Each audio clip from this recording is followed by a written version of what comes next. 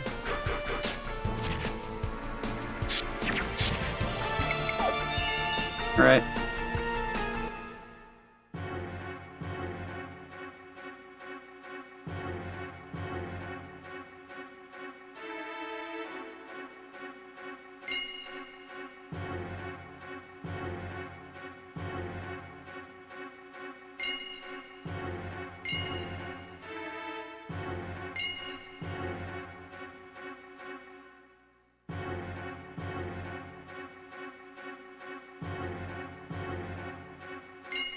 Okay. Oh, no, it didn't go into the corner.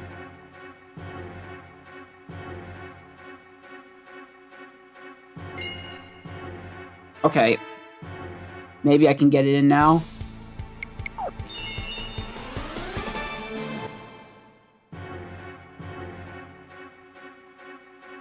No! No, it's not. I'm gonna reload and reset the position.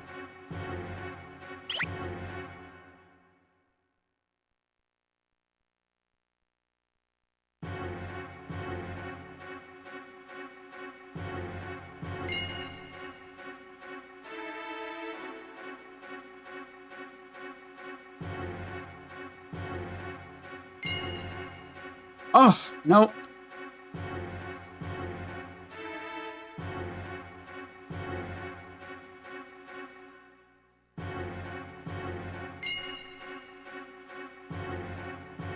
Alright. Maybe I'll trap it in now. If I survive this encounter.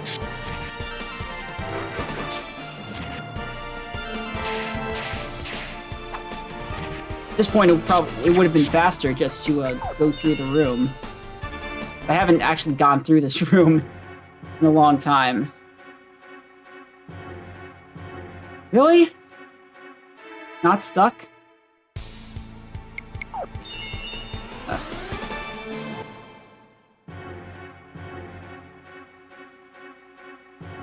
Okay, I got it. Finally. There we go.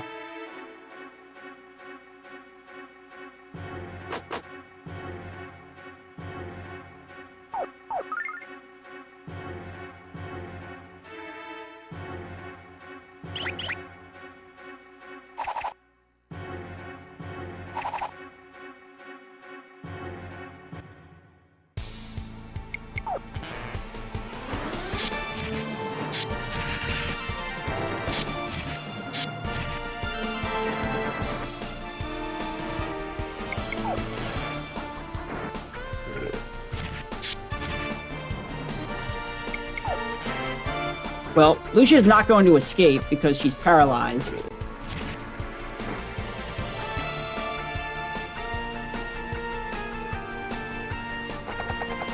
Oh, now she escaped since she got out of paralyze.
Alright, I'm gonna reset the screen.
Alright, so this fight is mostly scripted.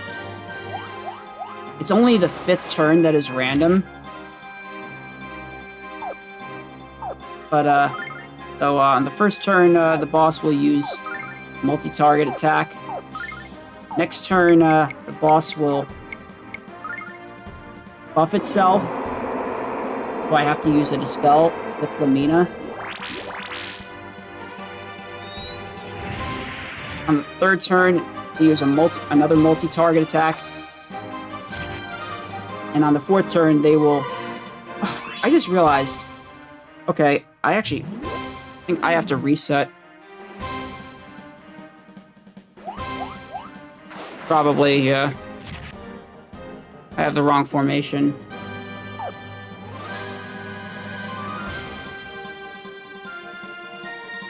Guess I can fix this. Because I forgot a menu earlier.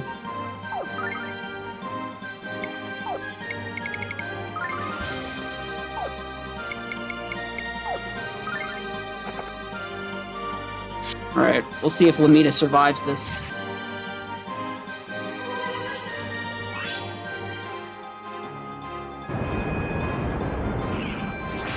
Oh, actually, never mind, I had the wrong turn. Well...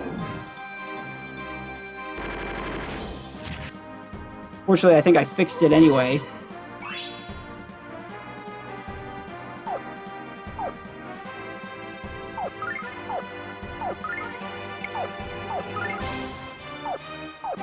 Let's see if, Bean gets put to sleep.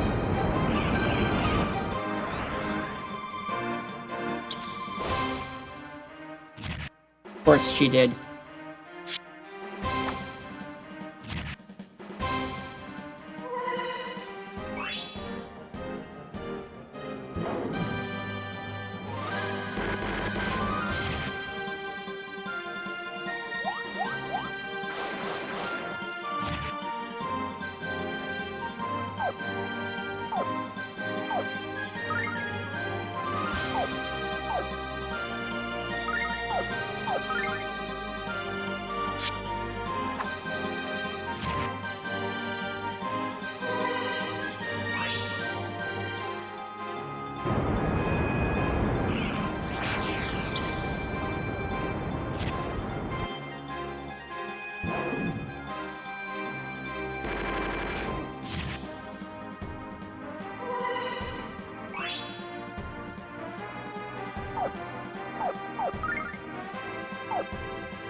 I have to use a life jewel now because on the second cycle, this field attack does more damage because when it was first used, it created a field effect that makes water magic do more damage.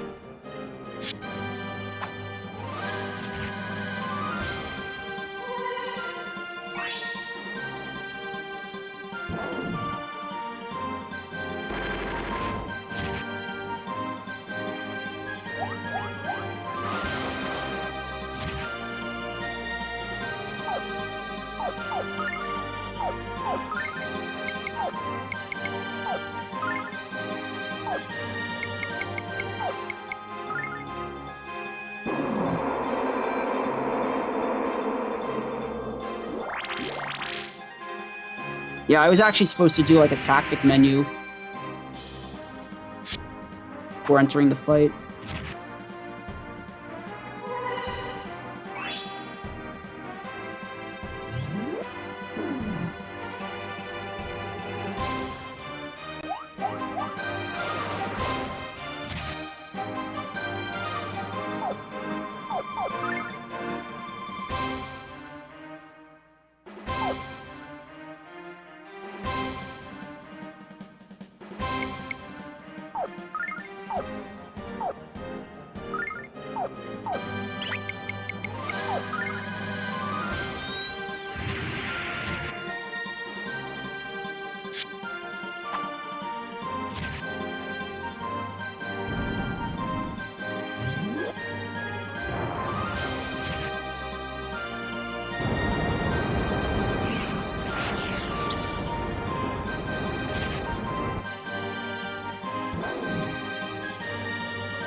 Alright, I think I recovered this.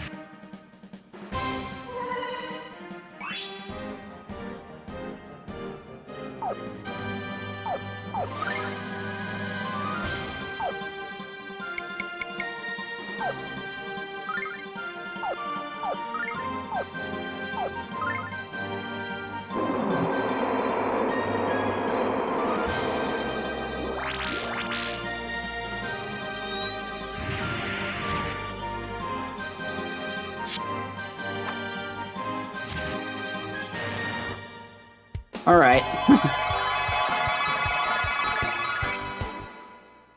Had to improvise a little because of my menu mistake.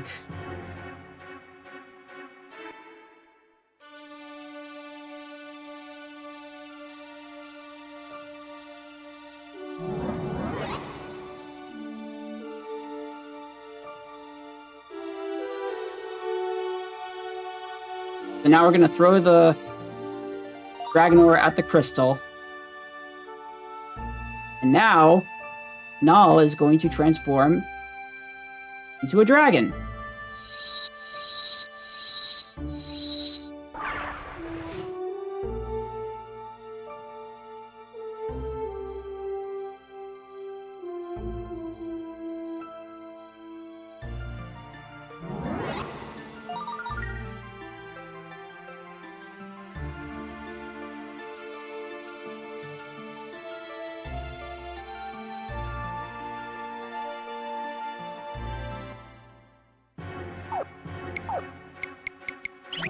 Also, every time you restore a dragon, your party gets fully healed for free.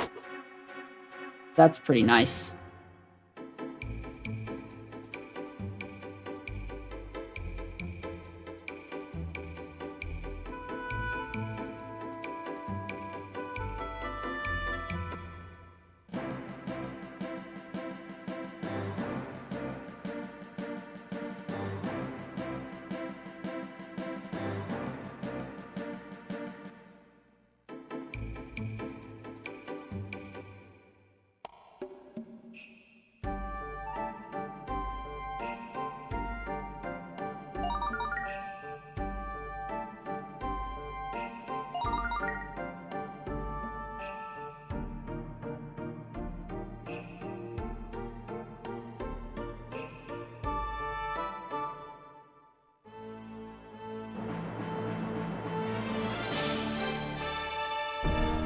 And now we learn about a tournament that Master Lun is holding. And so in order to defeat Master Lun and save all the children from the Shadow Dragon cult and get the Blue Dragon Aura, we have to enter the tournament.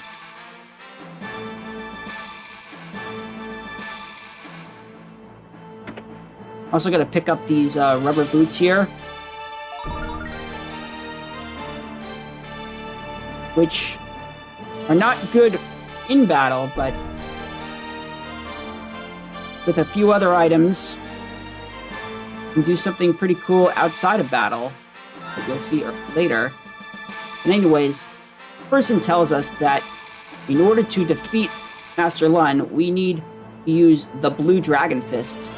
And this is when Jean is going to have a class change. She's going to change from a dancer to a martial artist.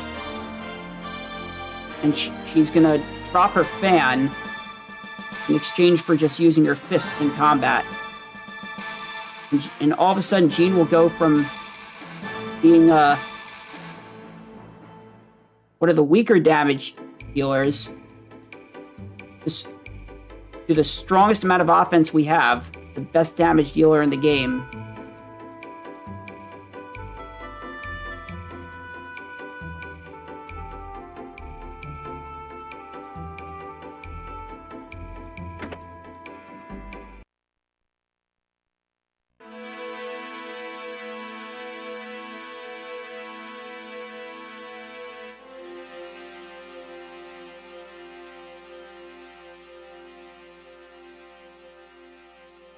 Once I tried to bury the past, but it will not be buried. The knowledge haunts me. I will deny it no more. And so it has come to this. I must now embrace what I once despised. The time has come to put aside the mask I have chosen to wear. I'm finished running away. This is my destiny.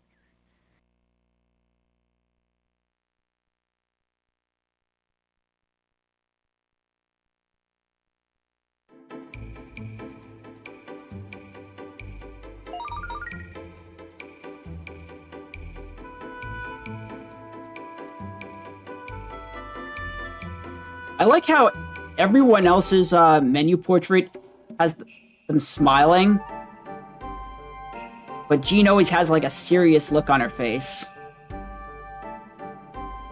Anyways, I've got a shop here where I'm gonna sell a bunch of stuff and buy warrior crests.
This guard here is very thirsty for blood.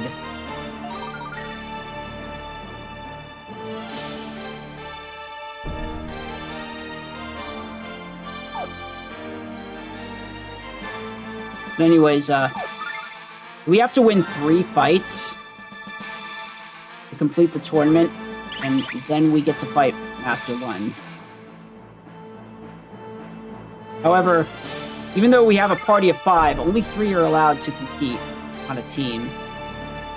So, Amina and Lucia are going to sit this one out. Just like the assassins in the Meridian Sewers, all the enemies in this tournament only use short-range attacks, so by bordering up one character, we shouldn't take any damage, although I think there's a small chance that the enemies crit. We could lose that formation, and possible they could get to that character.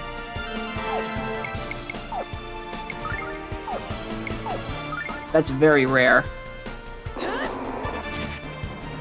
If it's possible at all.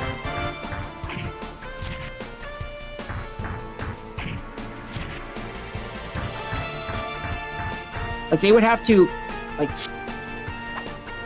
knock Jean out of the way, and then get right into the space between Jean and Ronfar and attack Ronfar.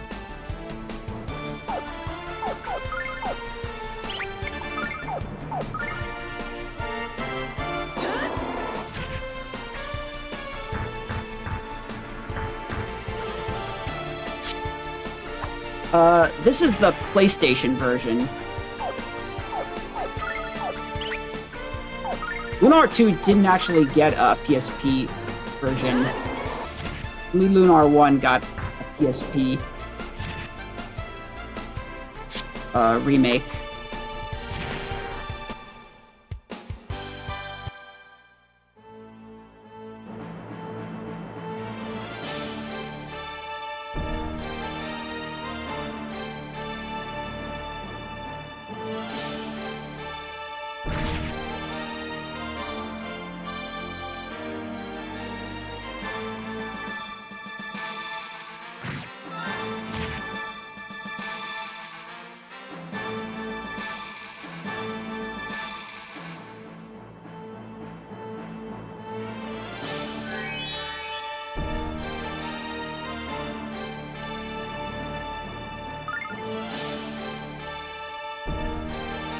The enemies in this next fight can poison.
I knew you would win, Jean. You are still the finest I have ever produced.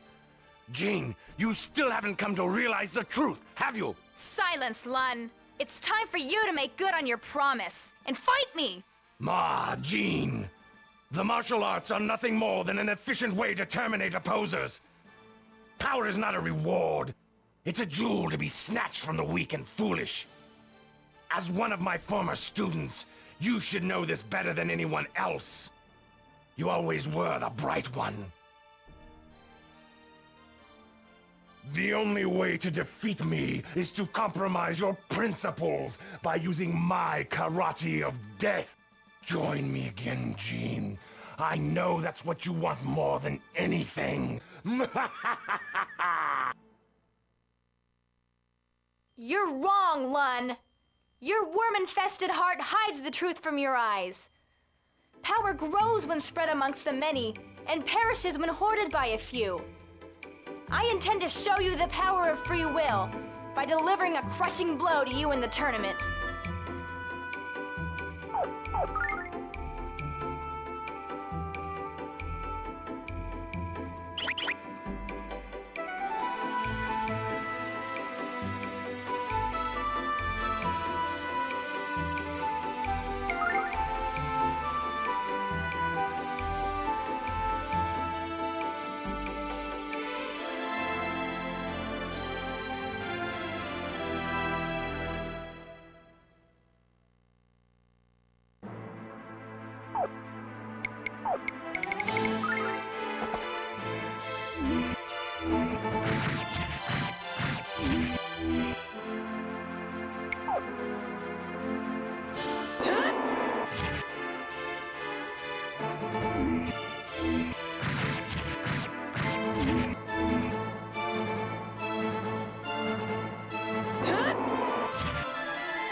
So anyways, this fight is extremely easy. Literally all you have to do is defend down and then press AI. I just have to be careful because there's a chance I can underdamage at the end. In which case I do have to cancel AI so I can use a second healing nut. By the way, in the Sega CD version, that attack happens after one jumps into the air 2 turns earlier and just stays in the air. So for like 2 turns in the Sega CD version, you can't do any damage to him. And he just, actually never mind, he does 2 of those attacks. Does that attack and then goes right back into the air. And it has a ridiculously like random damage range. Alright, let's see if I got enough damage.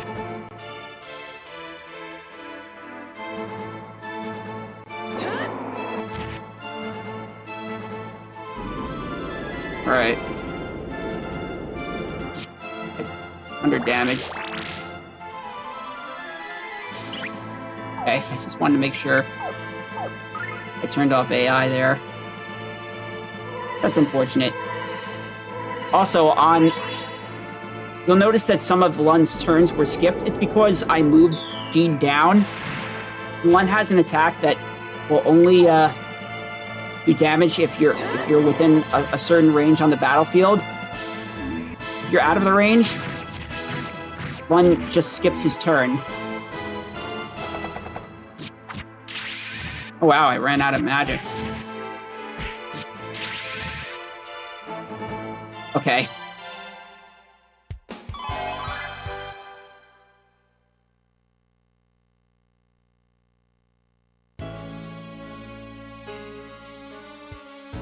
Usually as long as Jean has 70 MP, she's fine, but I guess because I underdamaged,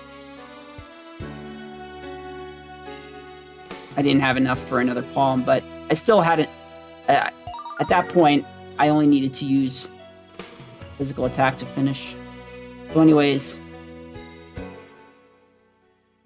Lun realizes the error of his ways. He agrees not to kidnap children anymore and turn them into assassins.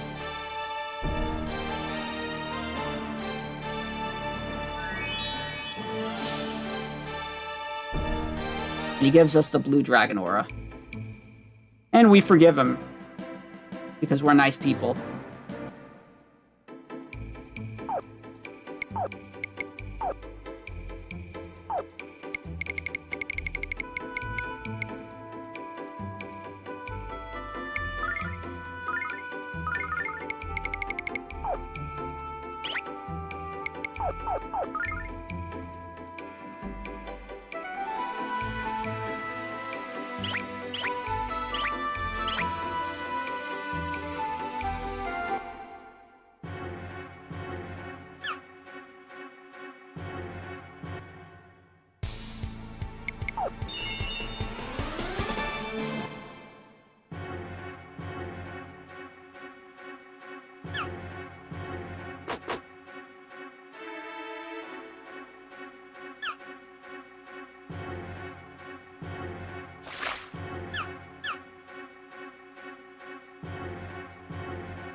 This is one of those dungeons where...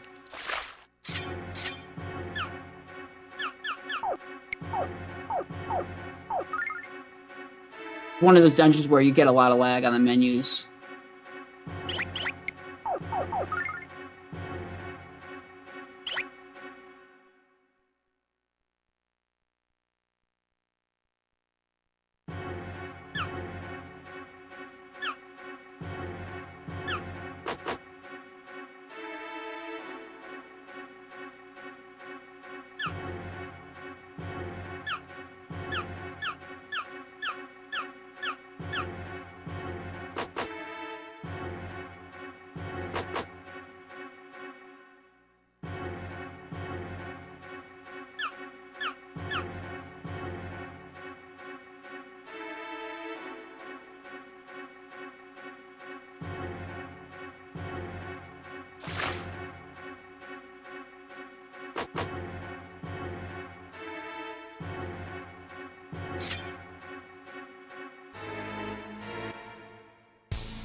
Alright, things are about to get bad.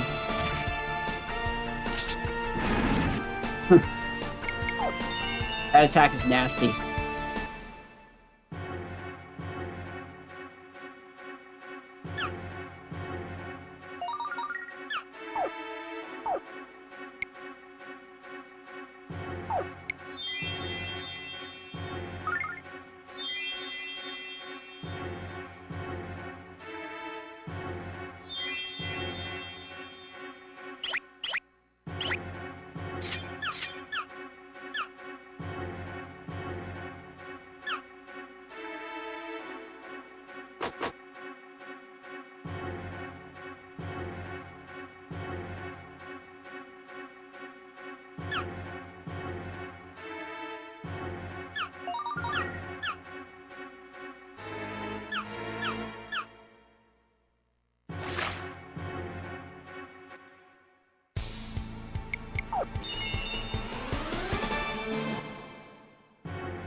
Alright, this fight is completely scripted, and I should have the right formation this time. Alright, got the right formation. So as long as I do everything correctly, I can't lose. The boss does have one random turn, but it doesn't matter because I'm just... Actually, never mind,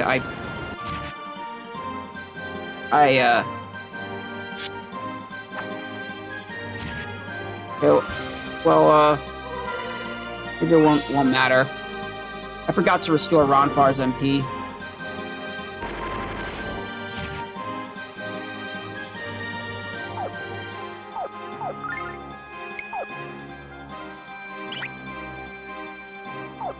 Oh, in fact, actually, how did I forget to equip the White Dragon Crest? Well, now I definitely have to reset.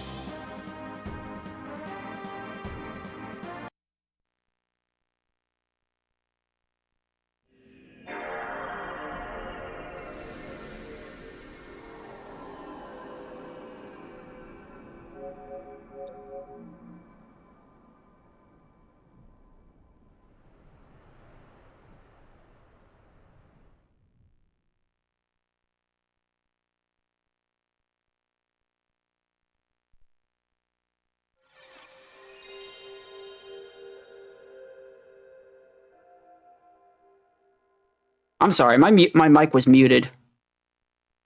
What I was saying was that I forgot to do part of a menu.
So anyways, this fight is entirely scripted.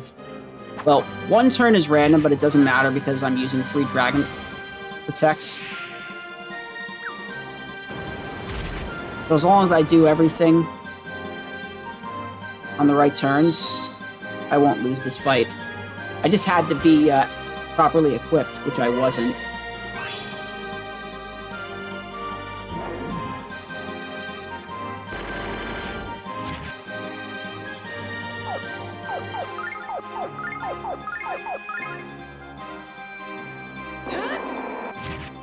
By the way, White Dragon Protect is the most broken ability in the game. It makes it so you take no damage from the next attack. Whatever the next attack is that would have damaged a party member, they take no damage from it. They have Dragon Protect. And since so many fights in this game are scripted, I know exactly which turns use Dragon Protect.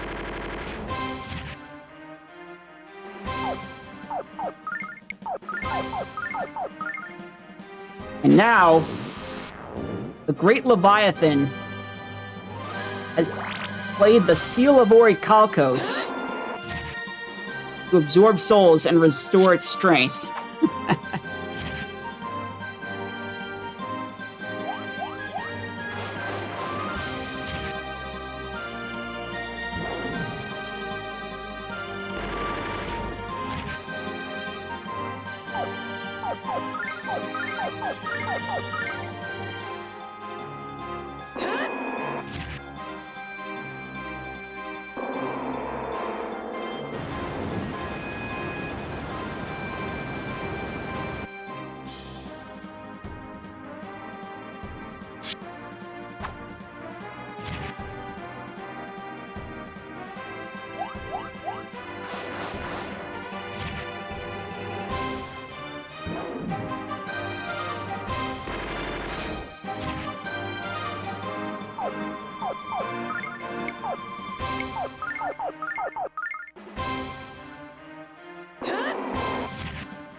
Uh-oh.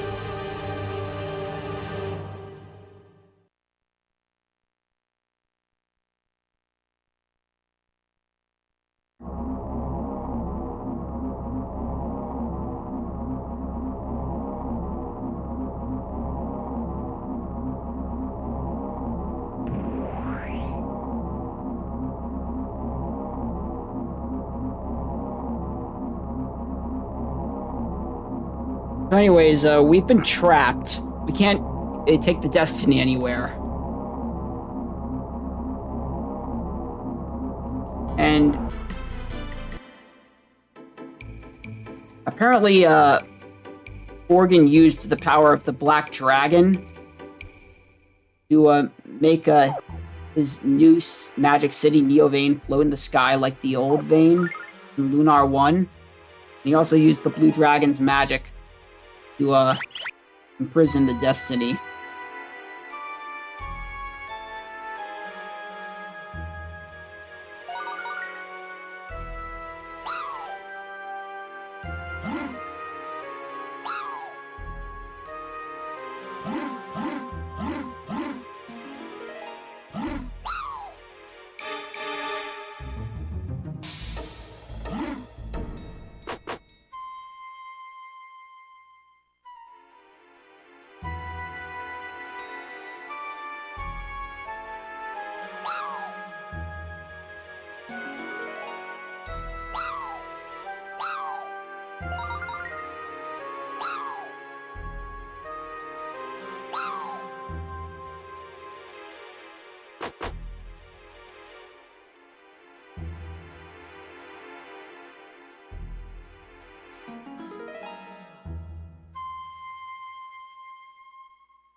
So I'm gonna stop by in this shop and buy some crests that'll allow me to do some cool combinations, because this game has a crest combo system where if you combine certain crests, you forfeit the normal effect of each crest in exchange for a combined effect.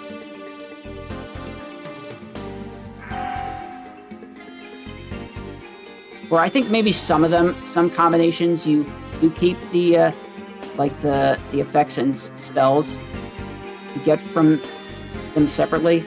But anyways, currently there's a rule in Neo Vein where only people with magical powers are allowed. And if you fail this test, you get imprisoned in the mines forever. You can't enter Neo Vein, but you can't leave either. Unfortunately, Jean and Ronfar did not have magical powers, so they're imprisoned, and we gotta rescue them.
This is the one encounter that I'm actually going to defeat. Because you can't avoid it. We don't have a formation where Lucia is safe right now. And it's actually faster to defeat that encounter with a single spell than to try to escape and fail. And if I did try to escape and succeeded, my iframes wouldn't allow me to avoid the next encounter anyway. Anyways, didn't take us long to find Ronfar. And it won't take long to find Jean either. She's right over here. And anyways, we gotta free everyone from Borgen's imprisonment. Because Borgen basically making life miserable for anyone who doesn't have magical power.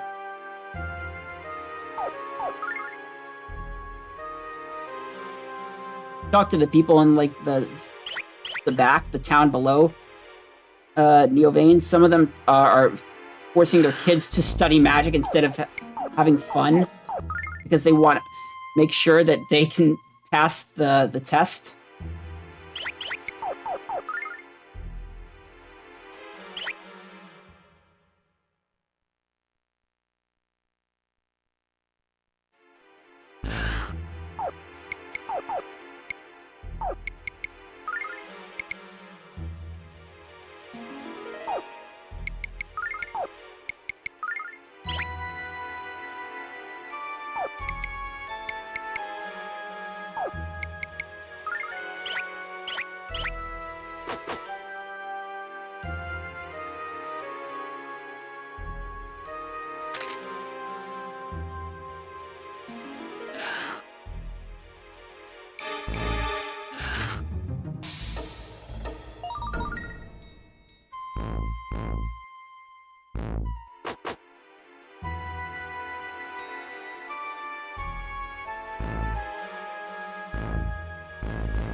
Borgen!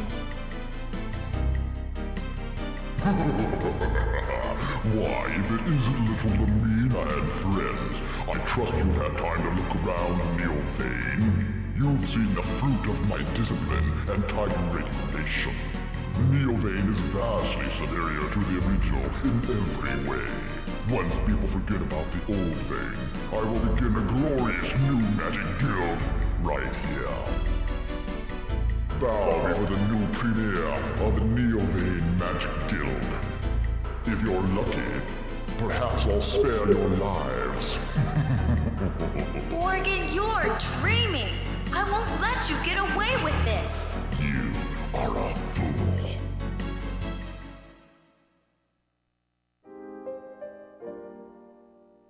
Yes, I am. I'm a fool for wasting so much of my time ignoring the advice my mother gave me. She said that restoring the Magic Guild alone wasn't enough. I needed to revive the history and tradition of Vane. I never realized how important that was until I saw this disgusting mockery of everything Vane stands for. I just hope it's not too late to stop you.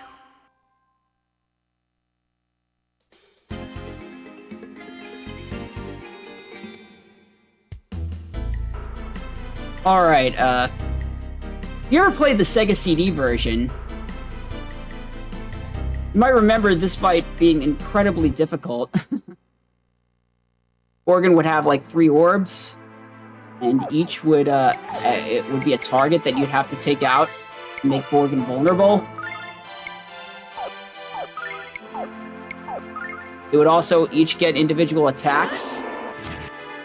Borgin had a really nasty gravity bomb spell that you could use any amount of times you wanted, and he also had a chance of ambushing your party.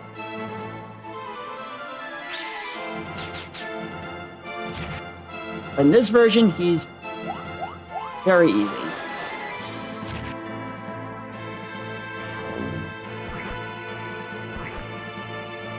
I know exactly what he will do on the first 4 turns, which is all that matters.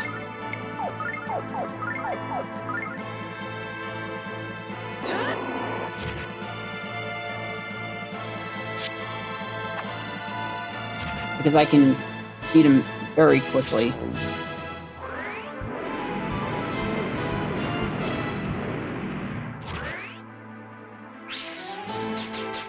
Also, I guess I'll mention this about Lucia.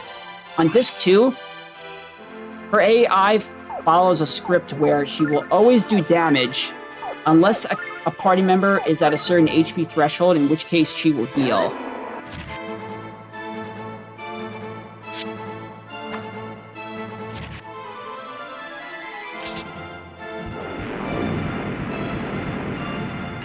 So there might be times when I actually heal a character or let a character get KO'd, as you'll see on the next boss, to force Lucia to do damage.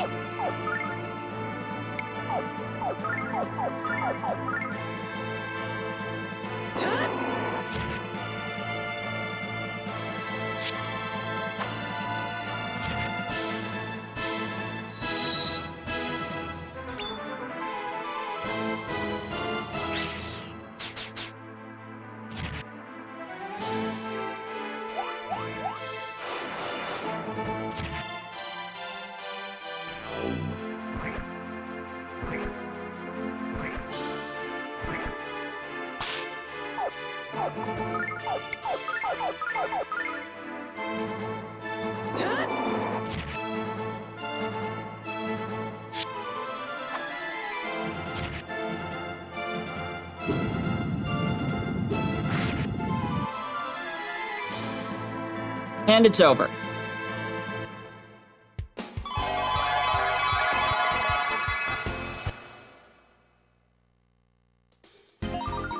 This time we literally take the Black Dragon aura off our enemy.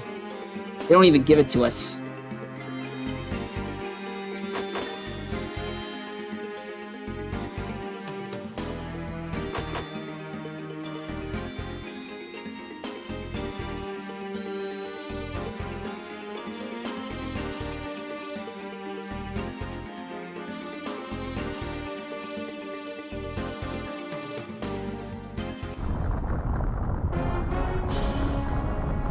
Borgin was nerfed in this version.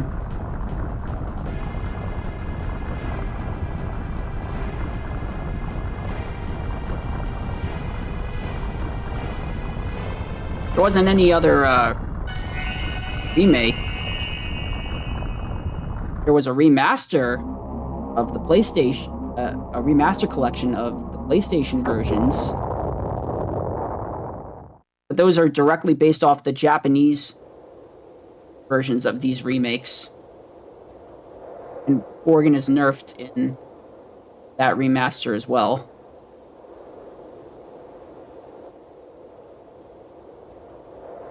There were a lot of difficult bosses in the Sega CD version of Lunar 2 that were nerfed in the remake. Lun, Borgin,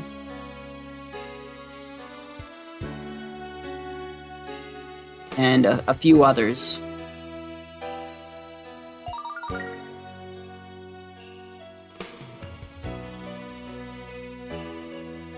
And anyways, we forgive Borgin. He gives us the key to the Black Dragon Cave. And we're just gonna let Borgin hang out with Miria. I'm sure Borgin's not gonna do anything fishy.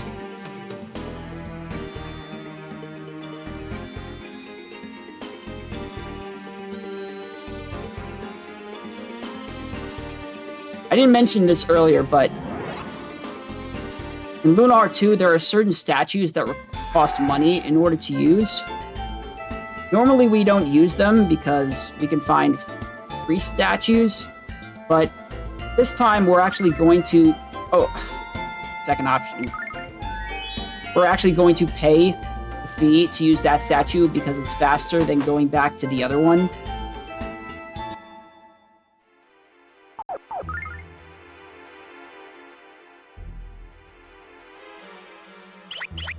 In the remake, they actually warn you that you're going to lose money if you use certain statues.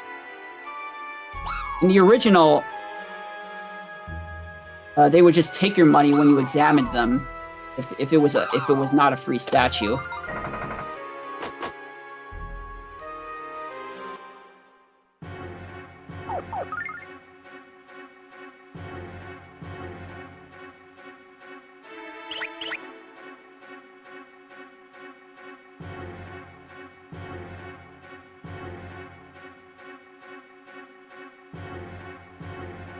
Alright, I'm not getting it.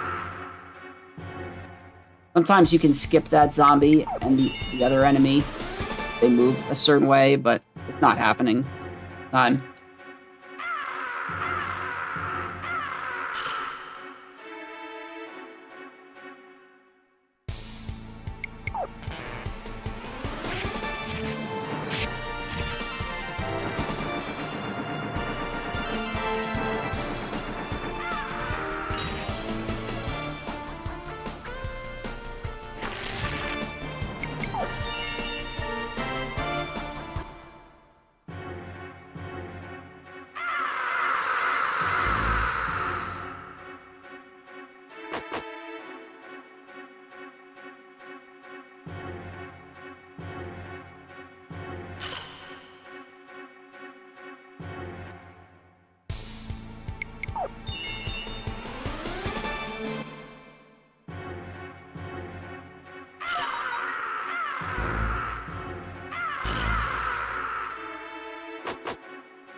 That purple acid makes me take damage.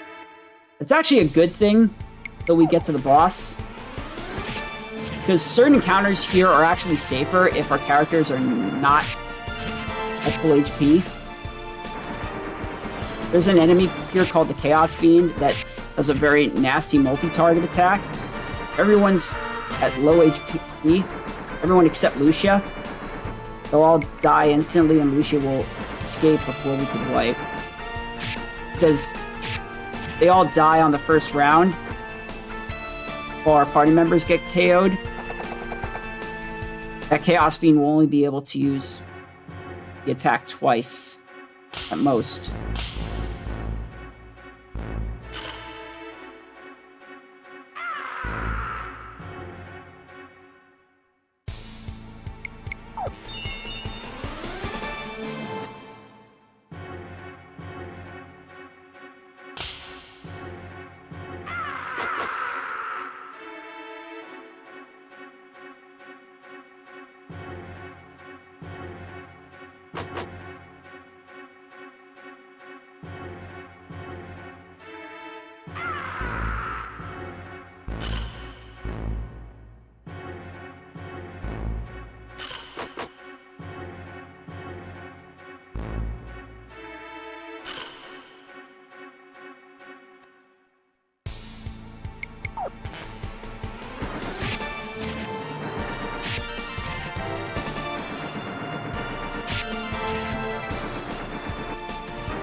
That right there is the worst encounter in the dungeon. It has a Chaos Fiend and a Soul Yanker.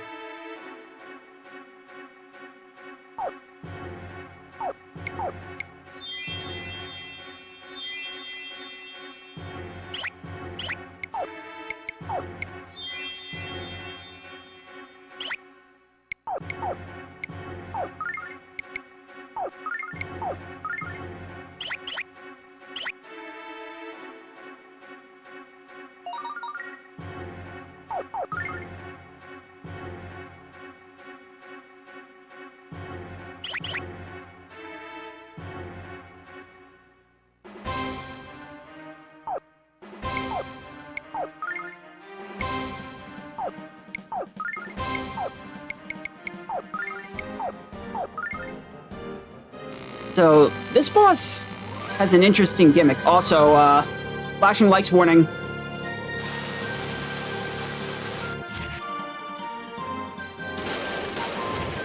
But yeah, the gimmick of this boss is that they take very little damage from physical attacks or physical magic.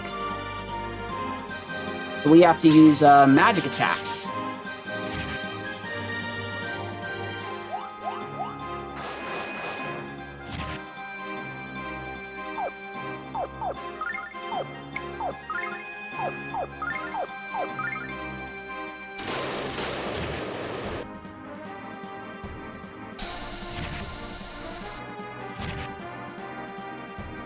Oh no, it's the Red Eyes Black Dragon!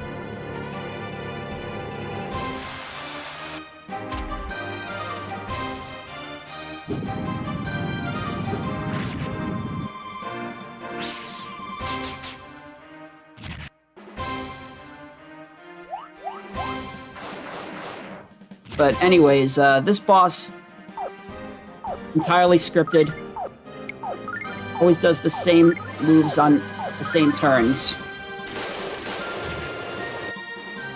This next move is going to try to inflict Paralyze on the whole party. However, everyone except Hero has Dragon Protect, and Hero has immunity to Paralyze.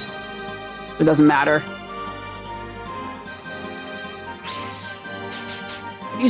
That flashing lights attack you saw earlier, that damaged our MP.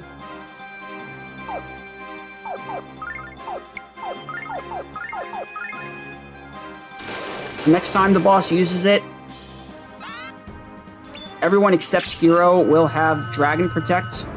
I gave Hero Dragon Protect now so that he could be protected from that ability, which can inflict a random status effect that I may not have immunity to, that is.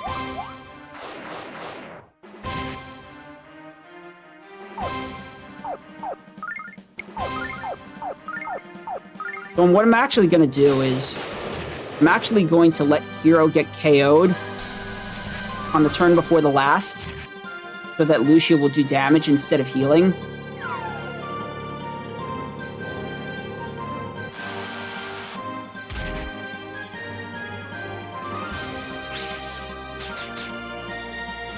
And the way I'm going to do it is by actually doing a normal physical attack.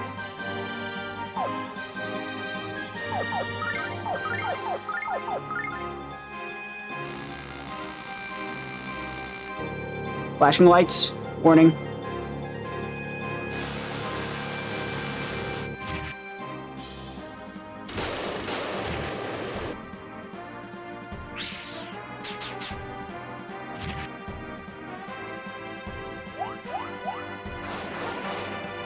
On the last turn, the boss is going to use multi-target Paralyze. But Lamina also has immunity to Paralyze, and she hasn't taken any damage, so she'll survive the attack as well. And she should finish.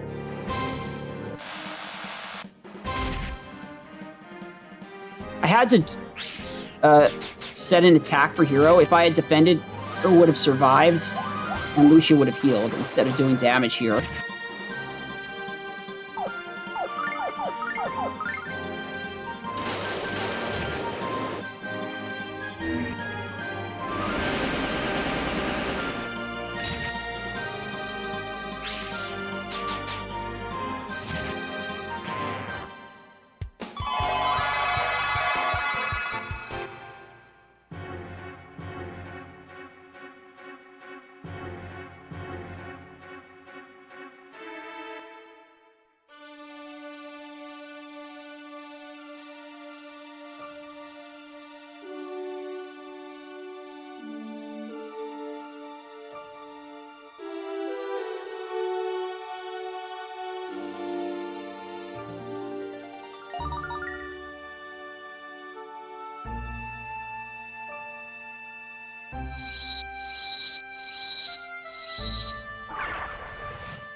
So now we've awakened the Black Dragon, which only leaves the Red Dragon. And we know that Ruby is the Red Dragon. But Ruby, she doesn't really want to grow up. She wants to be with Hero forever.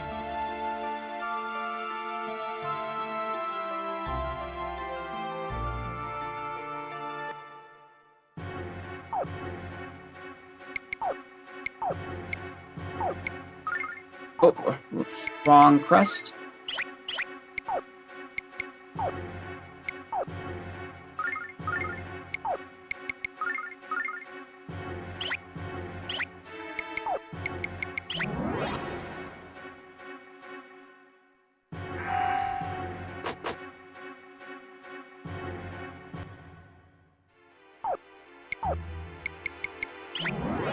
Yes, Ruby is the cursor, and if you move the cursor around like a lot, she'll actually get dizzy. And if you don't move it at all, she falls asleep.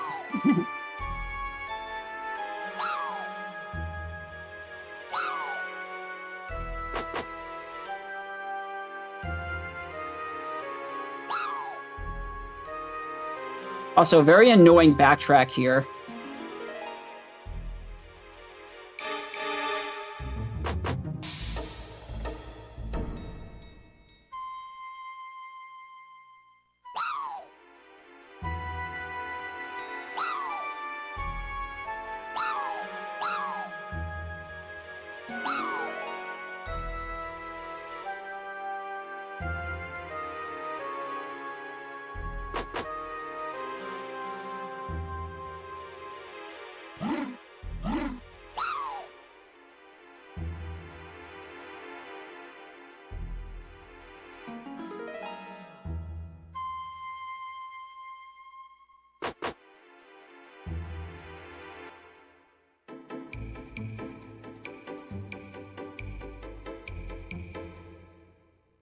And now that we've defeated Borgin, we can move the Destiny again.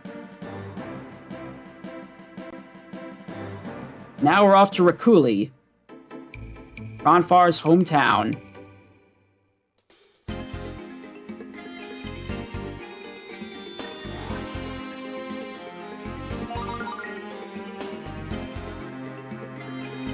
And we find Leo, who needs to tell us the truth about what happened to Mari. Or what he has to do. So, it turns out that the potion that Ronfar gave Mari, he got it from the fake goddess, Althena. And that fake goddess had evil intentions, so she put Zophar's blood into that potion, which Ronfar used to cure Mori of her illness. Because Zophar's blood and a part of Zophar's soul went into Mari, that's why Mari became evil. And now Leo fears he may have to do something drastic.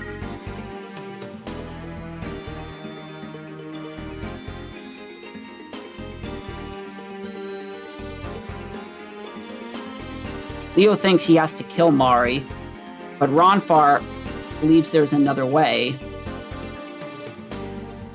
And so we're going to go into Sarek Palace to find the aura of Althena, which could restore Mari along with everyone else in this village who has become possessed by Zophar.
So, what I got from this town was the third item that is required for a combination, which allows you to dash in dungeons for an extended amount of time. Normally, you only have like 3 seconds of a dash, but when you have three specific equip items on one character, you will get to dash for much longer. And since the rooms in this dungeon are very short, we can dash right through them.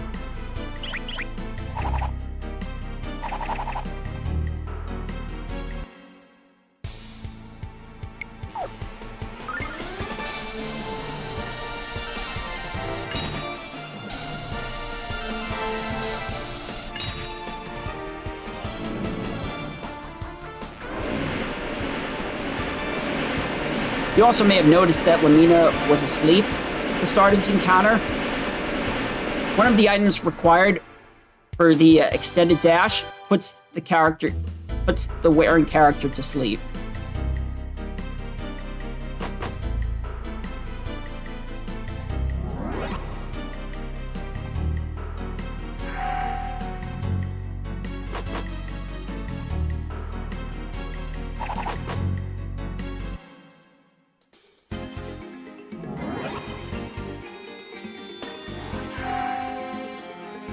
Also, what you just saw in that encounter was Black Dragon Grief.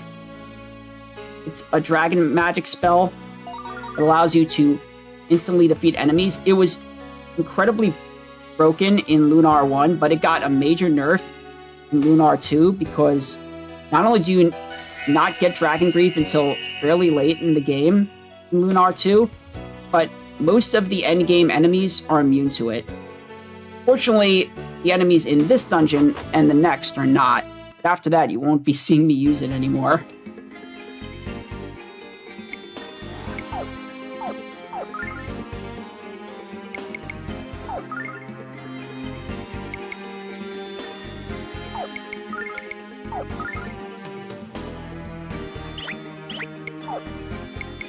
Also, I'll be swapping out Lamina's body gear quite a bit from this point forward. Alright, well... Wow, that was more expensive than I thought. I didn't even know that statue costed money. Leo? Where am I? What happened? I will not fall for your deception. Now you shall decide if you toil for good or evil. Leo? What are you saying? I don't understand. I am scared. Silence! I shall not be manipulated into a position of weakness by your act. Your pathetic attempt to gain my pity should shame you, Mori. You are nothing more than a tool of Zophar, but no longer. I shall bring back on your head all the blood you have shed at Zophar's behest. Wait! Leo! No!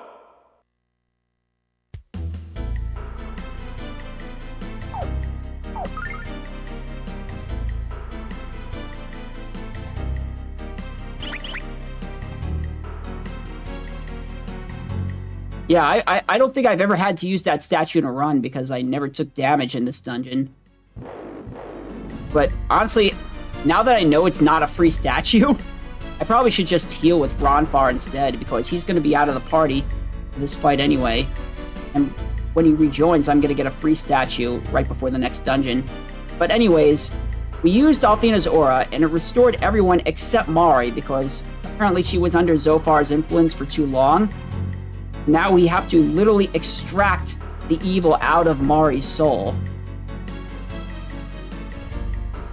Meanwhile, we're going to send Ronfar into Mari's mind in order to try and restore her memories. But what we have is, well, 2 parts to 1 boss, really. Well, technically it could be more, but but if you know exactly who to talk to in this next part, it can be brought down to 2 fights. And it's always the same people. Basically, there are 5 Maris, and 1 is containing the memory that we're looking for. It's always the same Mari. And once you defeat... And after you talk to a Mari, a certain head on the boss goes on fire. And then you have to defeat that head. And then you have to talk to another Mari. That's how it normally plays out. However, if you just know which Mari to talk to, you can skip having to fight most of the heads. You only have to fight 1 head, and then you'll fight the main part in a second fight. And Mari is actually the most random boss on Disc 2, because all of Mari's attacks target randomly. And she gets multiple of them in 1 turn. So if this boss wants to focus fire me, they can.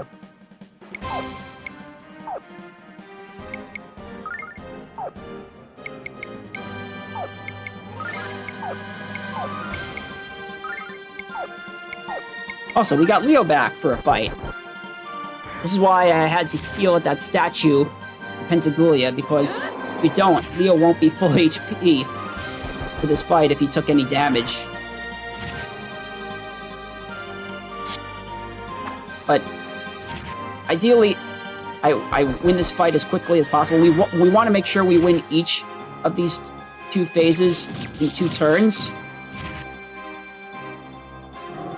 It takes 6 attacks to win each phase.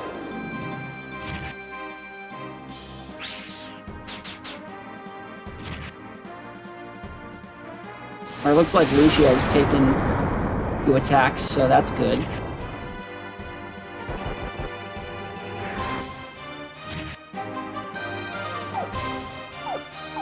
Yeah, I don't think I need to heal. I can use a life jewel if necessary, or an angel tear if I think someone's going to get KO'd. But I got good RNG with the targeting. Lamina doesn't take a lot of damage from those attacks because she has fire resistance.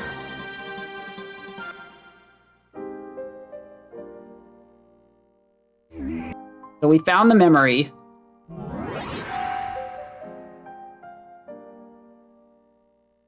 And we get a flashback to when Ronfar and Mori were kids.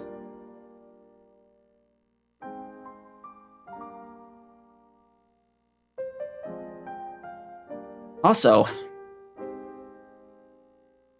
props to Ronfar for keeping that twig alive for so long.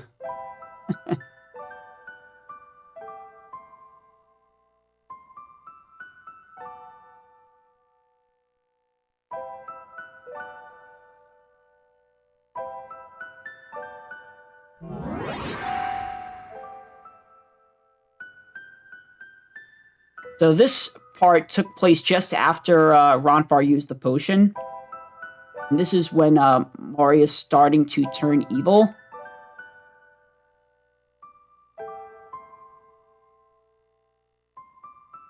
And all of this is the reason why Ronfar left Althena's Chosen and became a gambler.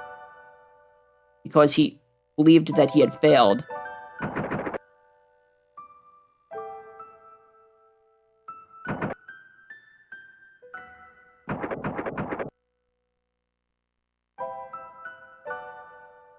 Now you just talk to the top Mari here. And then we see the enemy's true form, which might gross you out.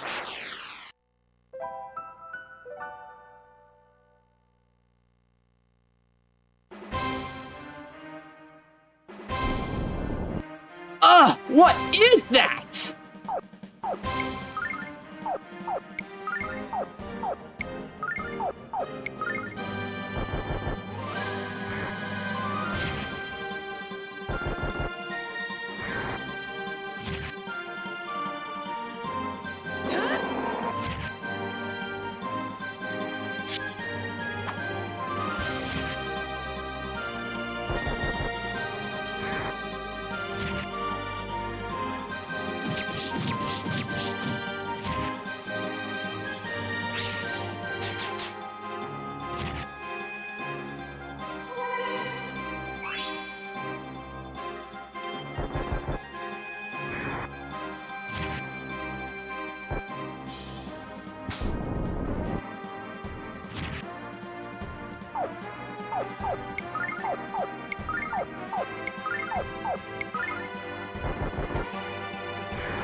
Just like Azato, this part is very different in the Sega CD version. Instead of fighting this boss, you fight multiple Flame Fangs.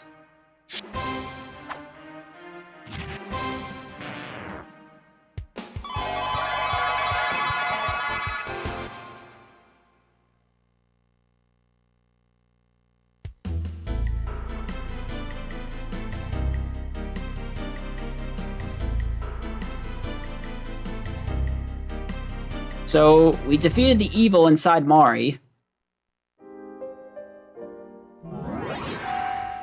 So let's see if Ronfar is able to bring Mori back to her senses.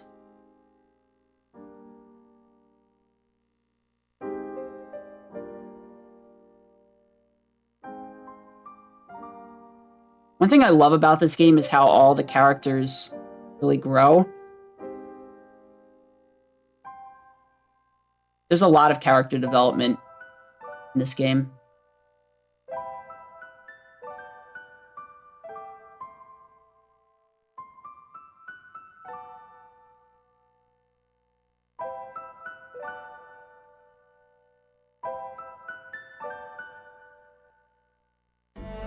Ronfar? Mari, I'm finally here for you. Come on, let's go home. No, don't come near me. I've done terrible things. You know, don't you? Mari? I am no longer the one you knew and loved. I've done such horrible things to so many people. I should be punished. Alone. In this world. So please, Ronfar. Go home. I can't bear to let you see what I've become.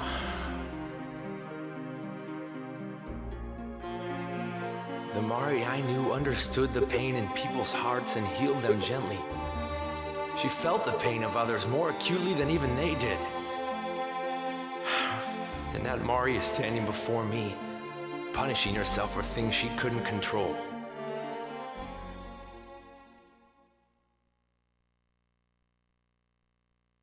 But, Ronfar, I just... Mari, I won't leave you alone again. If there is a burden to carry for what you've done, put it on me. I can bear it. Just come with me. I can show you the love you deserve.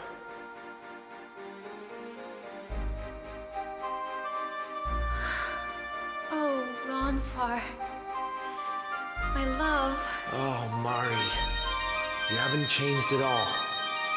This is the feeling I missed all those years.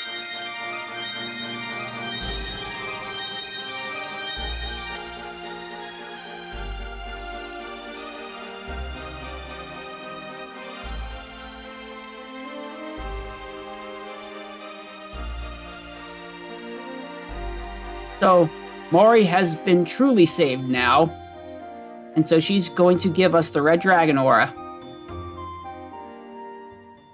That's the power of love. And once again, Leo is going to leave, because apparently his duty has been fulfilled.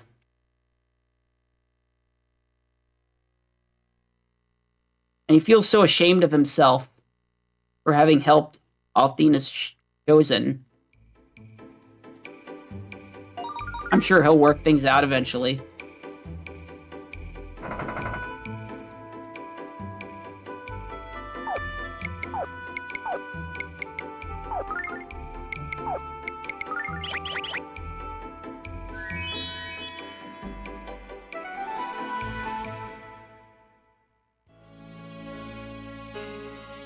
And now we're about to enter the Red Dragon Cave. And Ruby is scared. She's scared to grow up. Because she doesn't want to lose her friends. And Null comes here to tell Ruby about how he used to have friends a long time ago that he had to say goodbye to.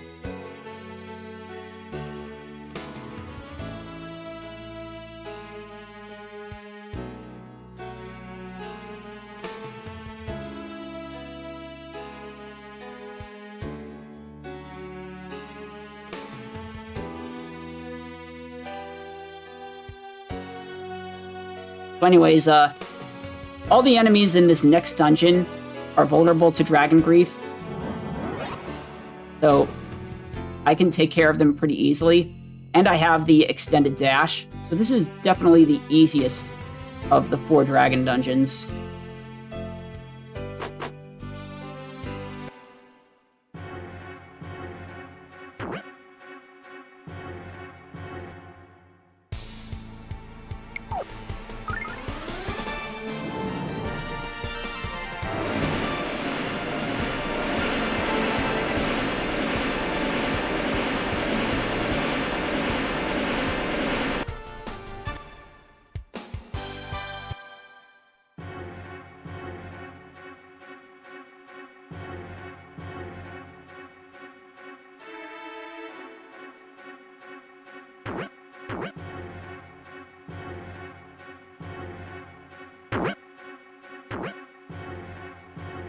As I mentioned, it's an extended dash, so it still has a time limit.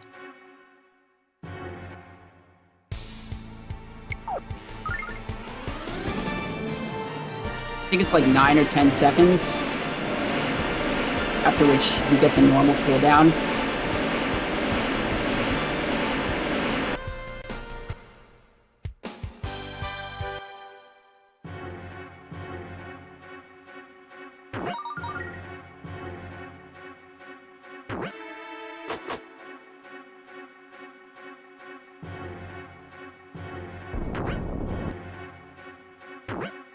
Black Dragon Grief OP?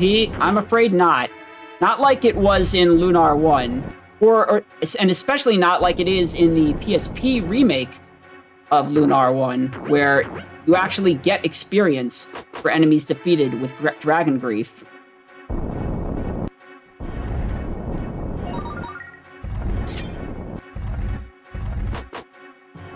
After this dungeon, it will be completely useless.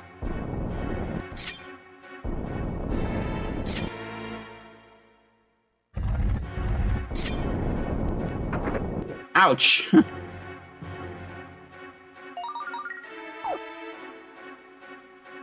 That doesn't actually do damage, though.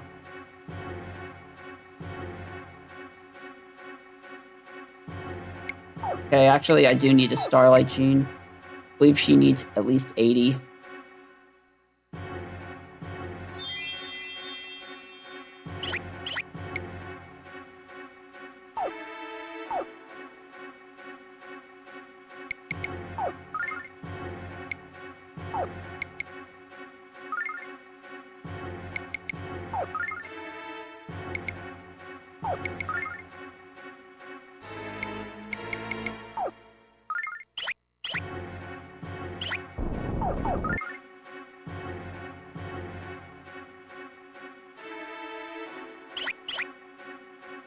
Classified as not having magic power, but they have MP.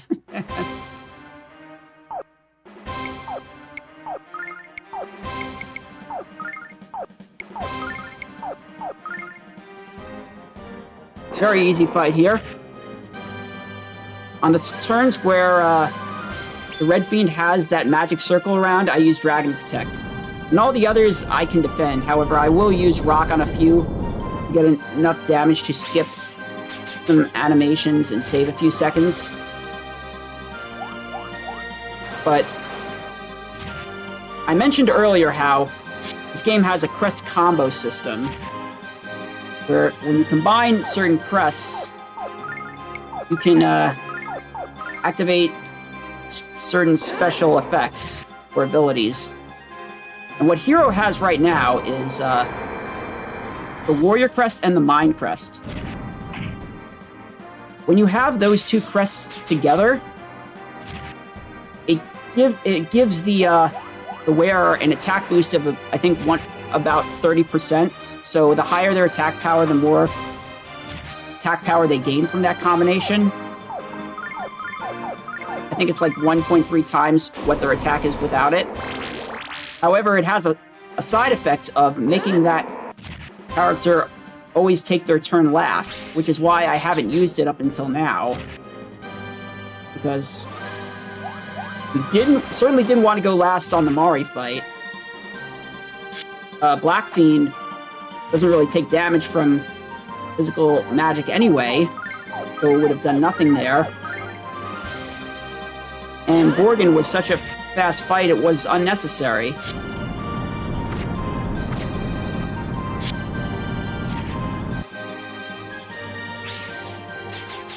A few other combos I've used. I've had 2 Warrior Crests on Hero and Jean. Well, I still have it both on Jean, but I also have them on Hero, which gives an attack power boost of 30. And Lamina right now has 2 Magic Eye Crests, which increases Wisdom by 30.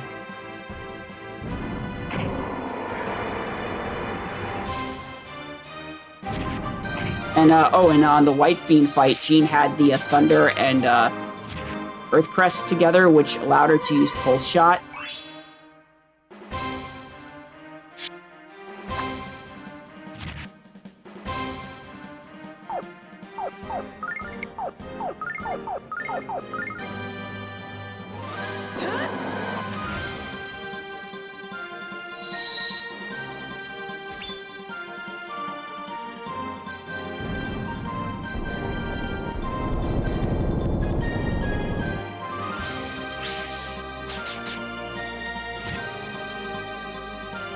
Lunar 2 is your favorite RPG? It's one of my favorite RPGs too.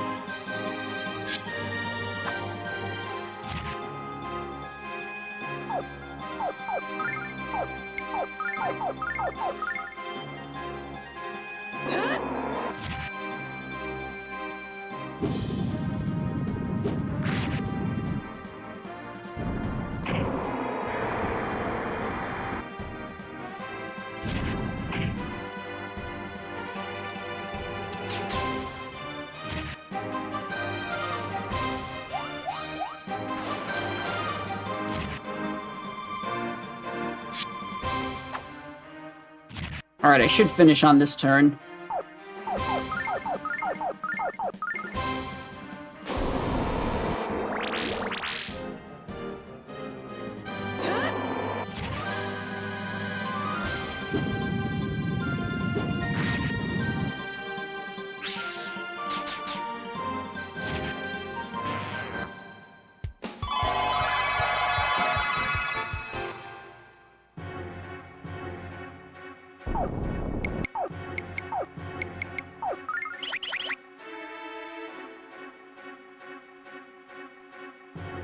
Alright, Ruby, time to grow up.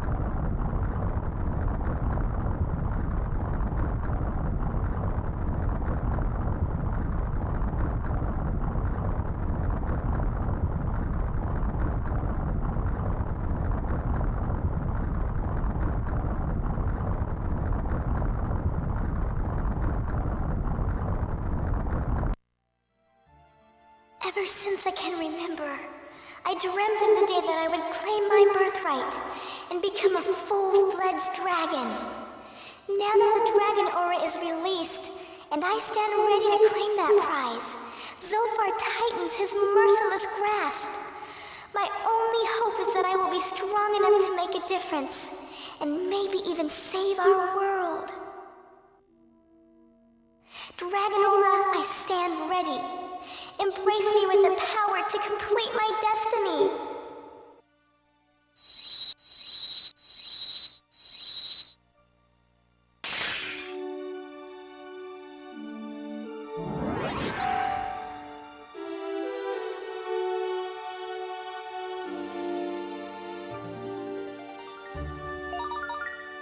Fun fact, after Ruby has finally regained her power, he actually becomes a little more useful in non-boss encounters. He does a stronger attack.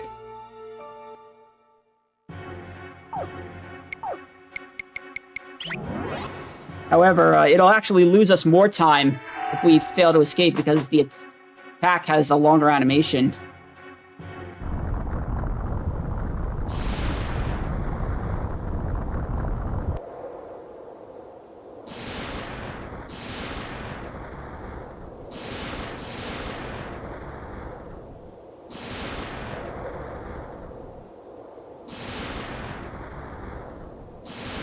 Hey look, it's Gwen. Remember him from the beginning of the game?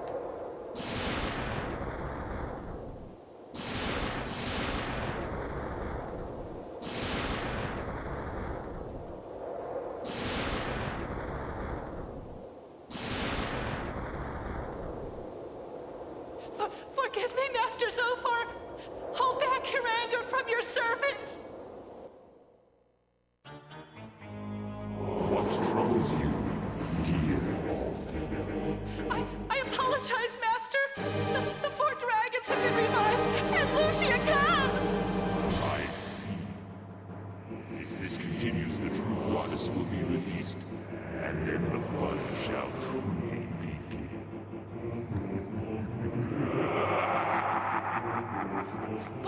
What do you mean? It is not for you to understand my ways. All you must do is trust in me. But... That's my dear. I promise that soon you shall have the eternal youth and infinite beauty that you desire. Oh, thank you, Master Zophar. Oh, you are quite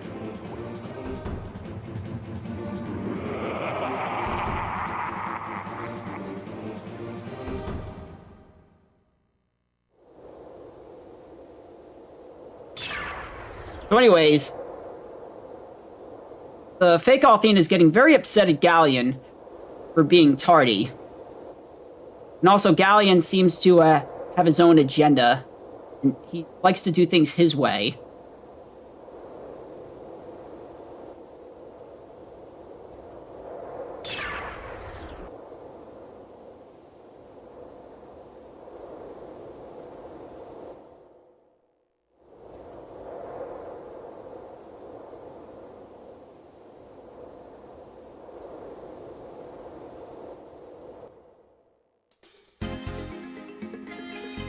Perhaps Galleon is not directly allied with Althena, despite him having been made a Dragon Master.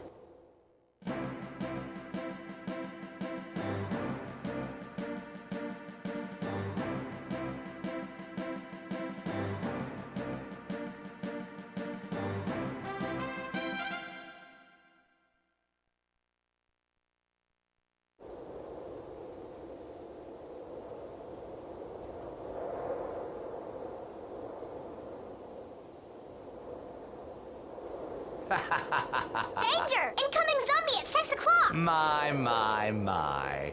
You've been busy, little beavers, haven't you? Galleon! What are you doing here?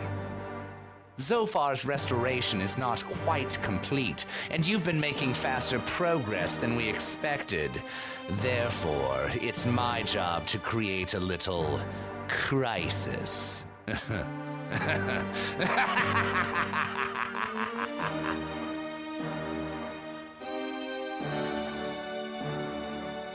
So, Galleon's here to create a little crisis.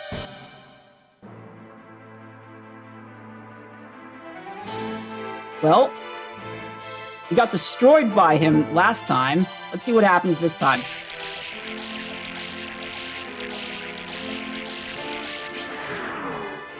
Well, Galleon launched his attack, and somehow it put Lucia back in her red dress. And seems to have restored her power as well.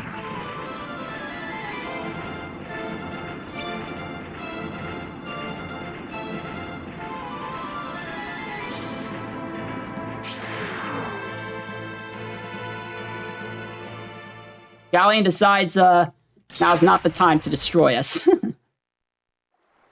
But it's kind of strange how Lucia all of a sudden feels more powerful again.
Tell me, Lucia, what weighs so heavy upon your heart? You should be thrilled, dear Lucia. Your mission is nearly at an end. Go forth, Princess of the Blue Star. Go forth and meet with the goddess Athena. Or are you starting to realize what the consequences of that meeting will be?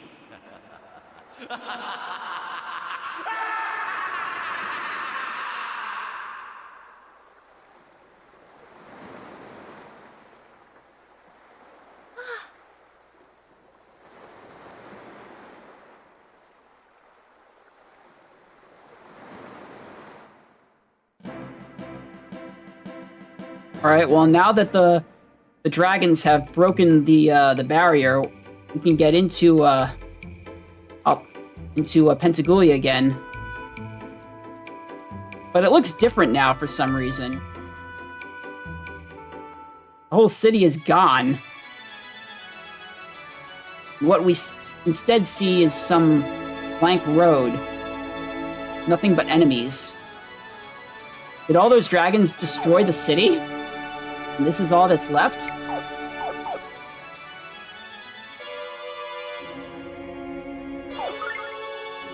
This whole dungeon doesn't even exist in the Sega CD version. In the Sega CD version, it's different, where Galleon casts a magic spell on Hero and turns him to ice. And you actually get control of Lucia, who then goes back to the Blue Spire to restore him.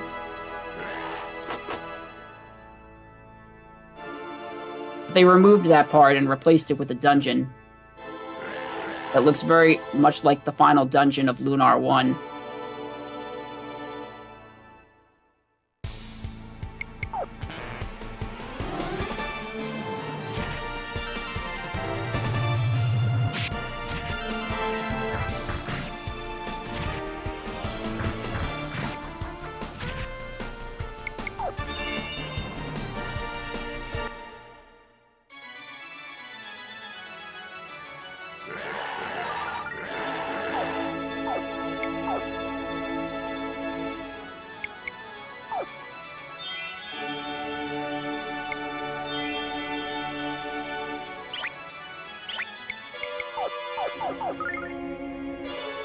Got that weapon for Ronfar because we're gonna have a boss fight on Disc 3 where we can't actually use magic, so we need to do physical attacks. And we can get a faster fight if Ronfar has a weapon.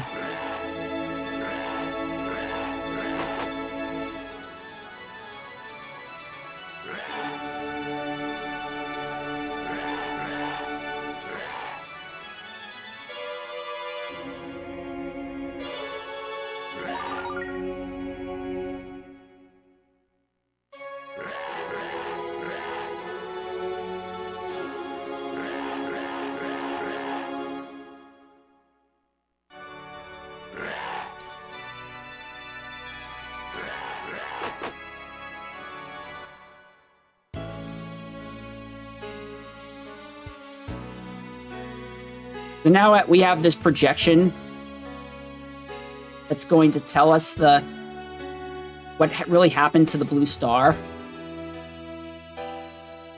and what Lucia's purpose is.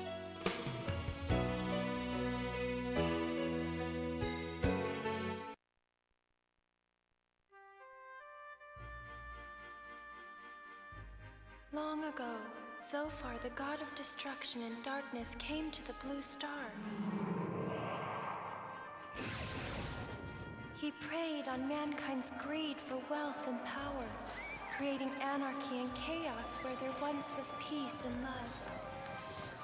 Mankind fought one another with furious anger, spilling the blood of others without thought of consequence. Feeding on the dark desire within the hearts of humans, Zophar's power grew exponentially. He used that power to pervert mankind further. Humans, wild with bloodlust, were transformed into hideous beasts.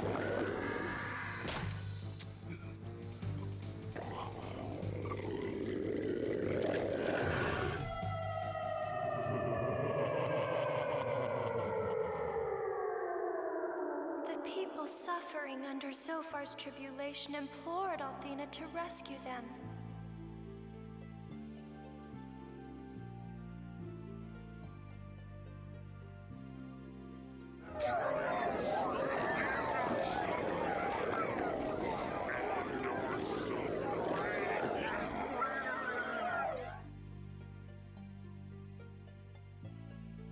The terrible battle with Zophar raged on as the people of the Blue Star cried out for solace.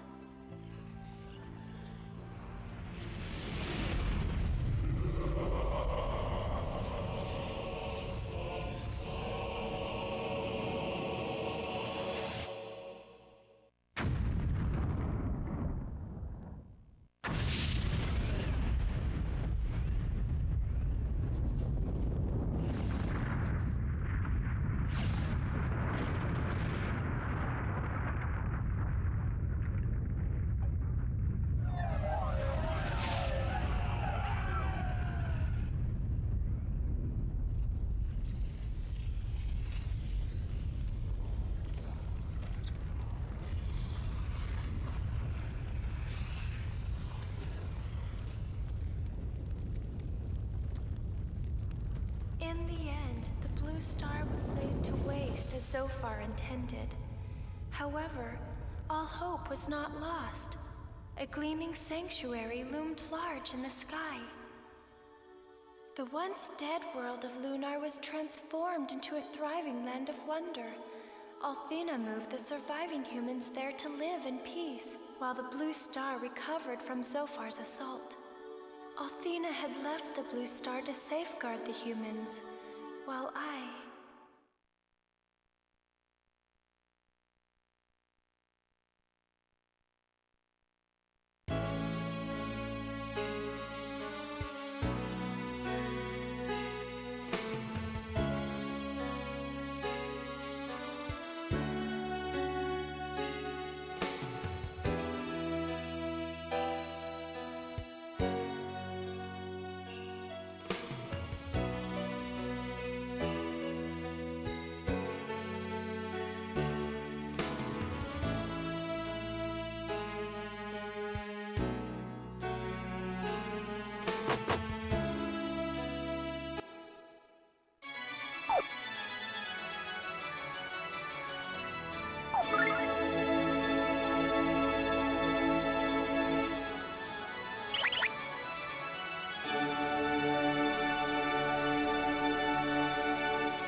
Wow, I actually escaped that.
Master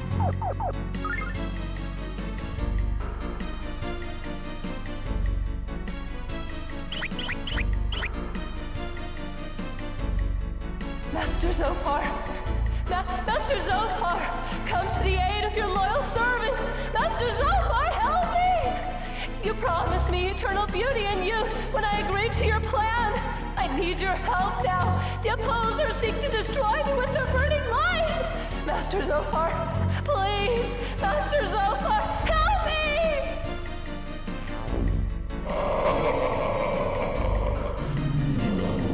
My child, your diligence in my service has been remarkable. The malice in your heart and those you ensnared has been nearly enough to restore me to power.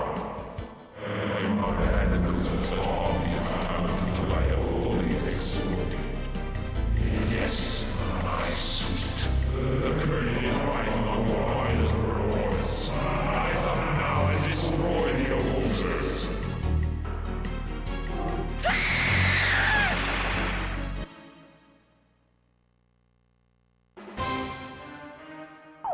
Alright. Time to destroy Althena.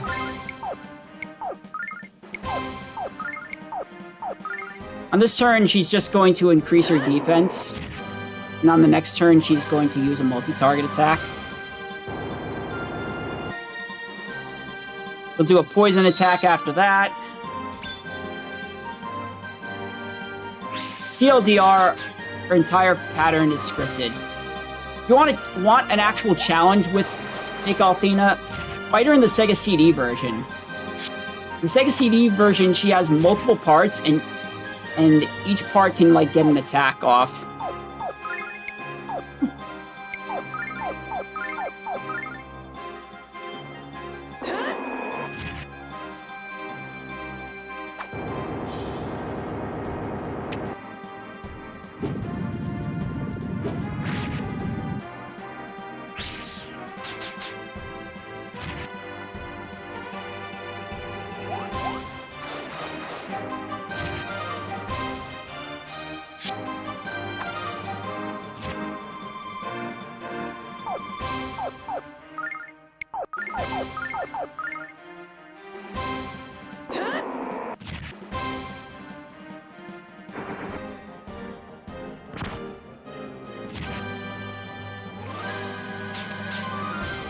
Oh, whoops. I think I, mismenued. I think I equipped the fresh ring and then equipped the barrier ring again.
Yeah, that was my mistake. Equipping the fresh ring and then equipping the barrier ring again. Oops.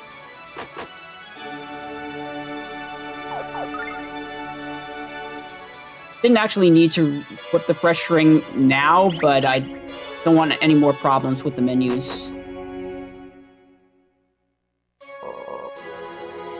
Next menu is pretty important. I don't need to get any of the chests right now because I have to come back through here after this cutscene coming up. And when I come back through here, there won't be any enemies.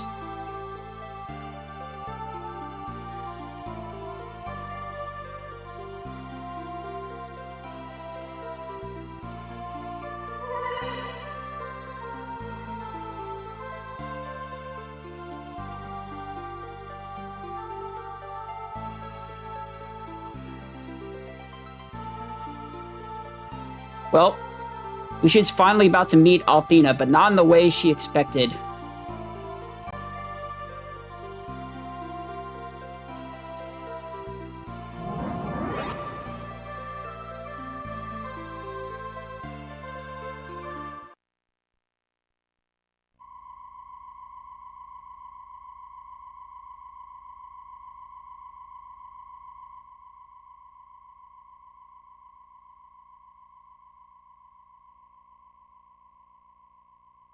Lucia, the goddess Althena does not exist any longer in this world.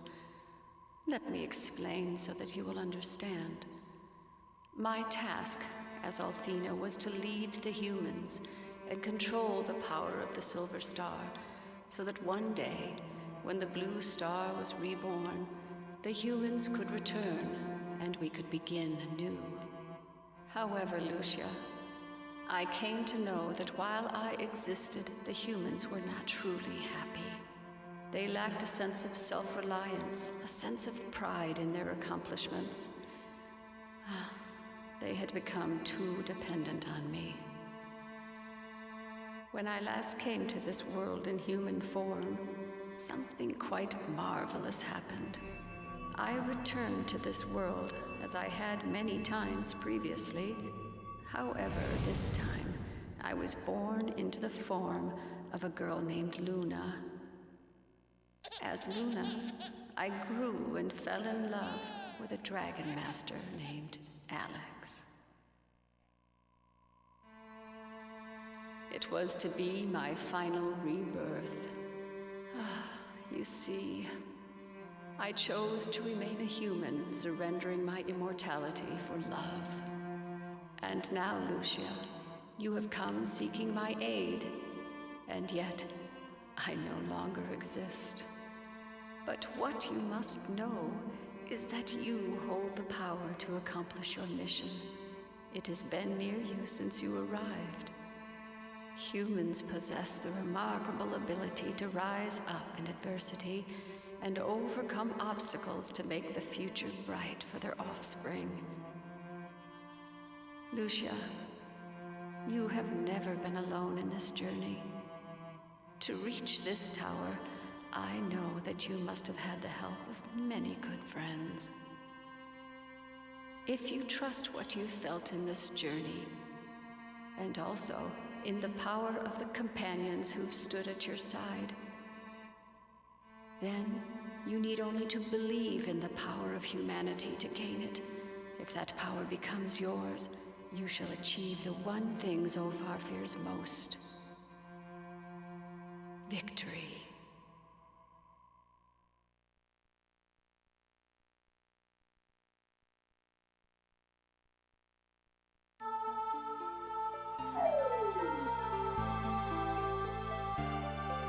That scene was different in the Sega CD version. In the Sega CD version, Luna actually looks a lot younger and more beautiful. And they also combined the flashback storytelling part with this part. But in the remake, they split those parts up and they made Luna a lot older. But anyways, Luna, the goddess Althena, decided to stay human, and she died a long time ago. So now Lucia can't rely on Althena to defeat Zophar.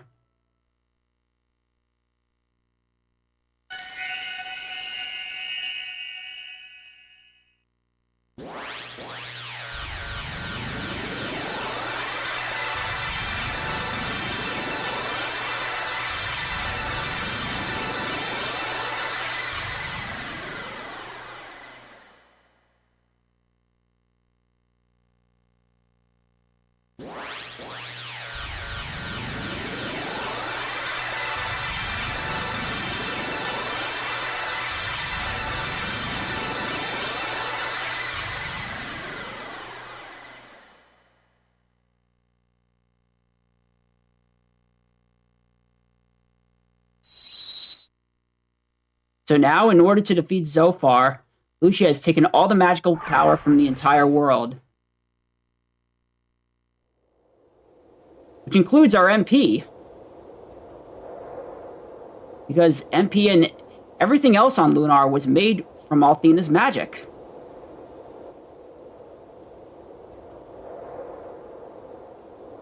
Anyways, Zophar is about to awaken, so we gotta get out of here. Now we can get all those chests that we missed because all the enemies are gone.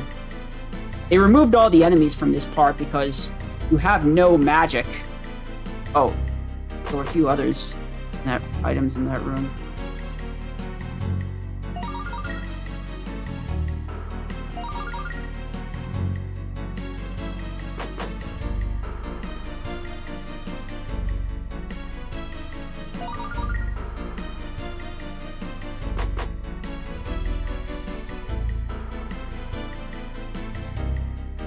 Oh, the angel's chair was on the screen.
Is everyone okay? Ronfar! What do you think you're doing? I didn't think you'd notice.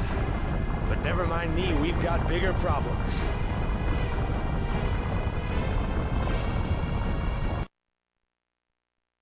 Oh, that's smart.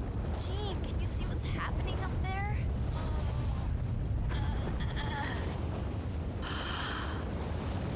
What is that thing? Hero, look! Up there!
sending you back to where you belong. Permanently.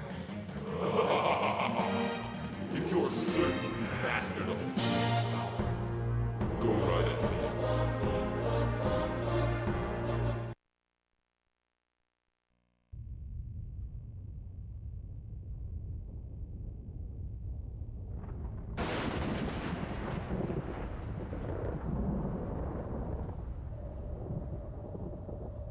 What's wrong, my dear? Your mission is to restore the Blue Star. Why do you hesitate to abolish me and complete it? The goal is within your feeble grasp. Take it. Just as I foretold, you are not fit to carry out your assigned task. Liar! That's not true! Then destroy me and accomplish your mission.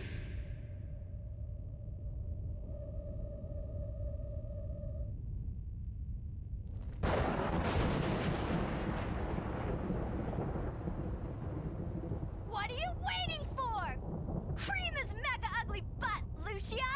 I got 20 silver that says you can take him. Lucia.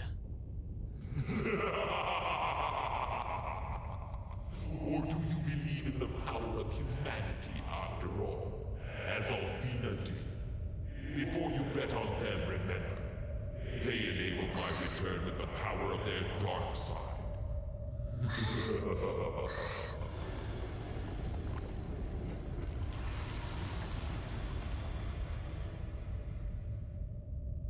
Face it, Althena's power is your only hope. Yes, my dear. Destroy me with Althena's power and decimate this miserable world in the process. Lucian never told me that. He must be lying.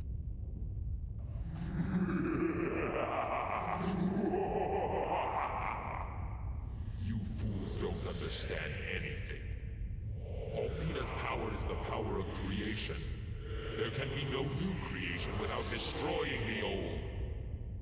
Unleashing Althena's power on me will reduce this world to ash. Just like the Blue Star. Althena didn't do that. You're lying! You only wish I was lying. Then it would make it easier to delude yourself into believing in a happy ending. Huh? So far, it was the only way to stop you from destroying everything! You're evil. It had permeated every corner of the Blue Star.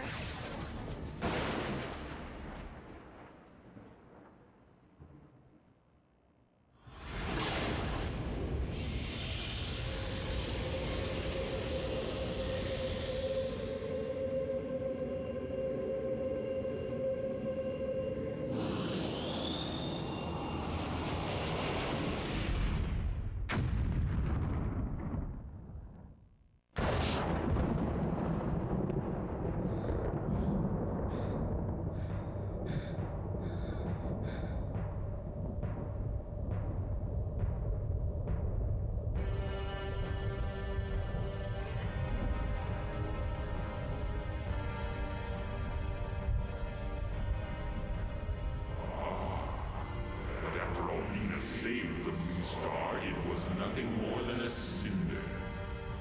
And for what? For the hope that one day you could return the humans to it? Have you forgotten that the same power of humanity Althena believed in is the one that revived me?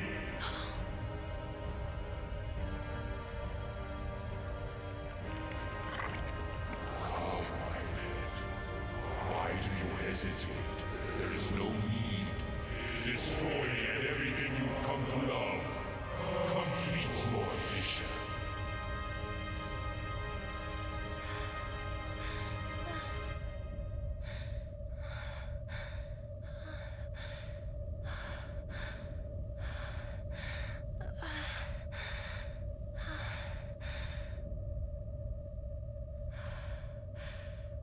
Althena's light, shine forth!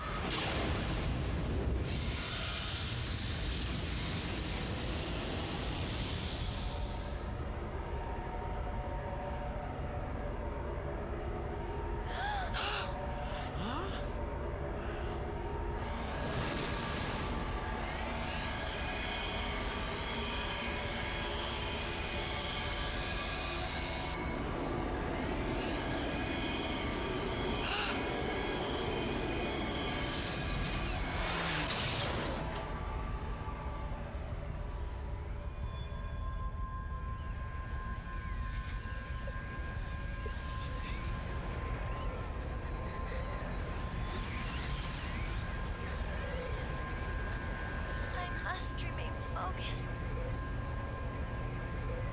What's wrong, Lucia?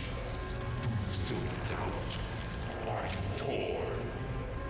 Dear Lucia, you seem to be distracted, but I have the solution. Allow me to remove the source of your hesitation.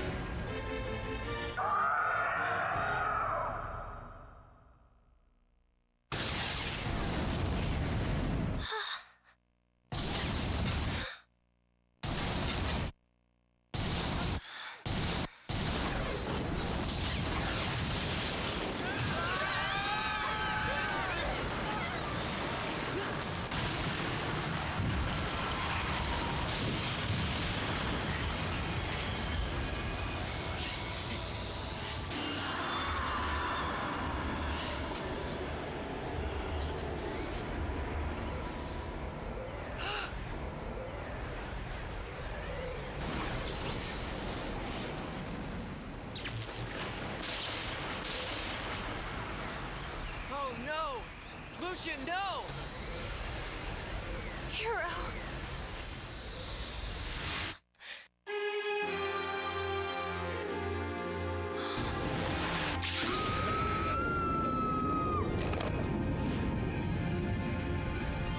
Lucia!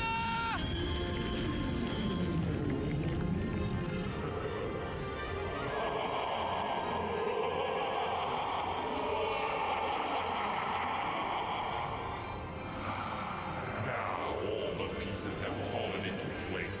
My plan has worked perfectly. You are a weak fool, Lucia. Worrying about the fate of insignificant humans will cost you dearly.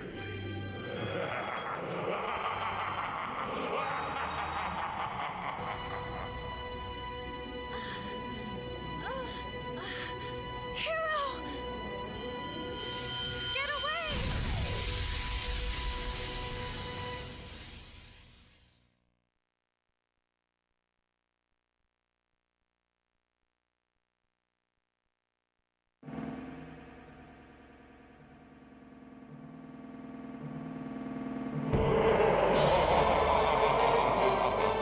Althena's power has made my return complete. The time has come to put my plan into action. Creation will start anew, but this time it will be the creation of my design. Worlds will rise to glory or wither to dust at my whim. And the best part is that no one can stop me.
So,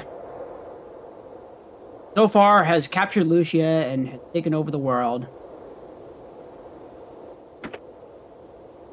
And now Hero doesn't know what to do. Meanwhile, all the others are training, and we have to talk to all of them in order to progress. After that, you get to meet someone you might recognize, although it's not actually that person, it's their descendant. Ramus from Lunar 1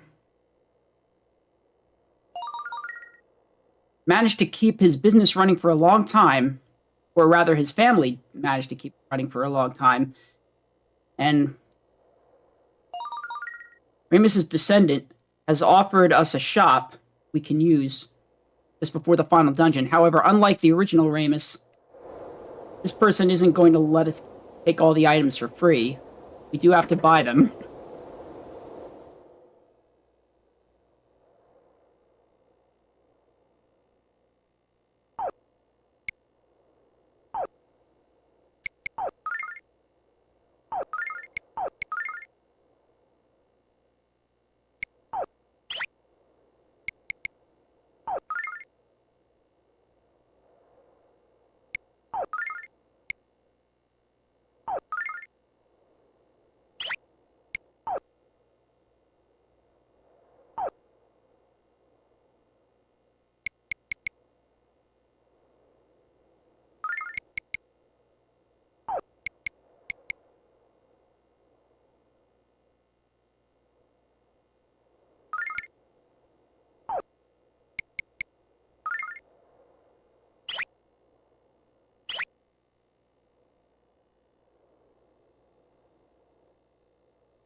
So apparently someone wants to meet us on the roof.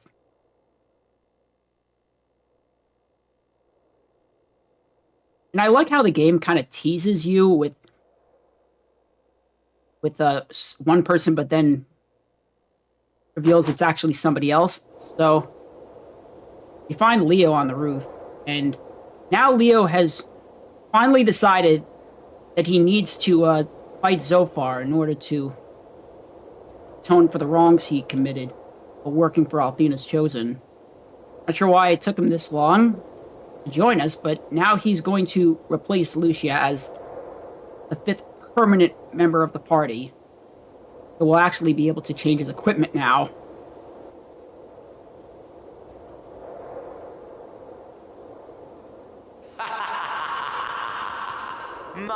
My. Looks like the hero doesn't pass muster in our little morality play.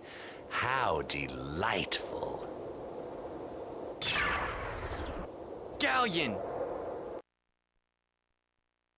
Now that you've failed in every possible way, the whole world awaits execution at Zophar's hands.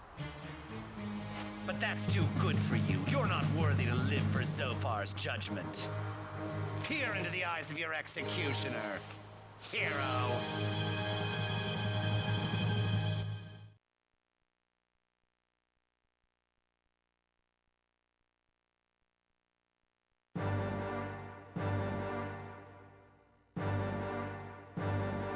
So, we actually met 2 people on the roof. Met Leo, and now we've met Galleon. Anyways, we got 2 fights here. First we have to fight Galleon without any MP, which means we only use physical attacks. And the second phase, we have MP, and he follows a script, so it'll be much easier.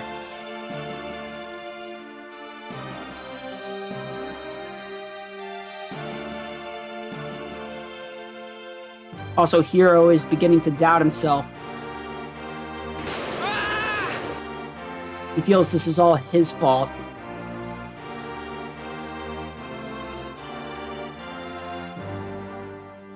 Hey, I think you're getting ahead of yourself, Galleon. We will not abandon our brave friend in his time of need. Besides, you're trespassing. I never invited you to the guild. I don't know what your motive is, Galleon, but we will stop you. Cold. I thought you'd never come.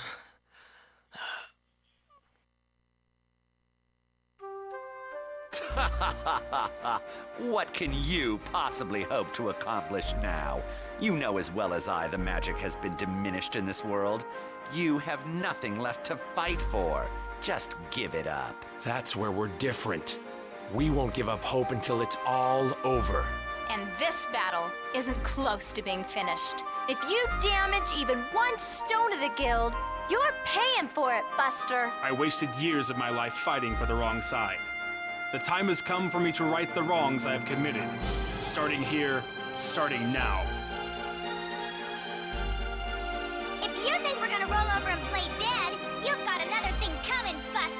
You heard them, Galleon. The time is now. Let's go.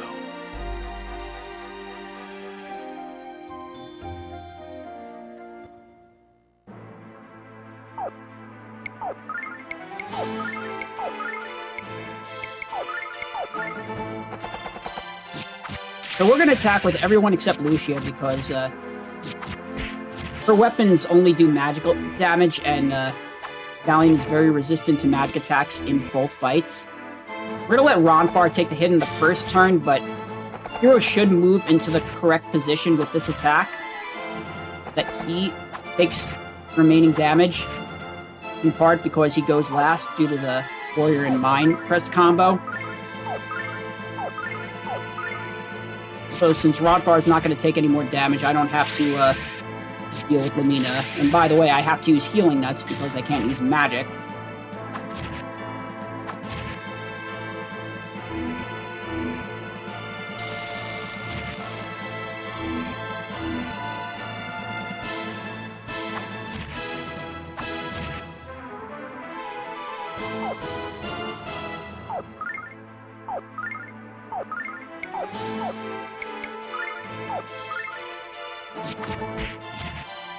I'm hoping for some crits here.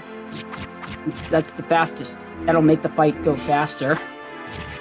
Oh, I made a mistake. I was supposed to defend. I forgot about the turn order.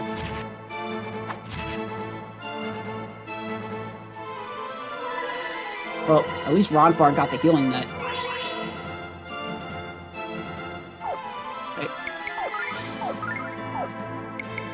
Fortunately, I have a lot of Angel Tears.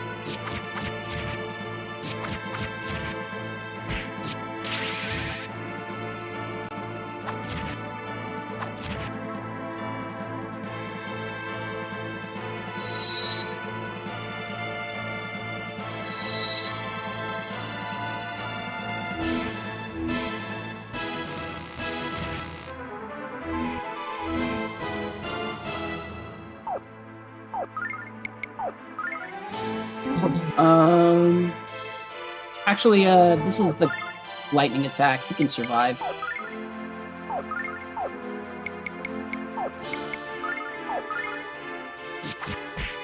Also, Lumina goes before the lightning attack, so I'll get a healing nut in.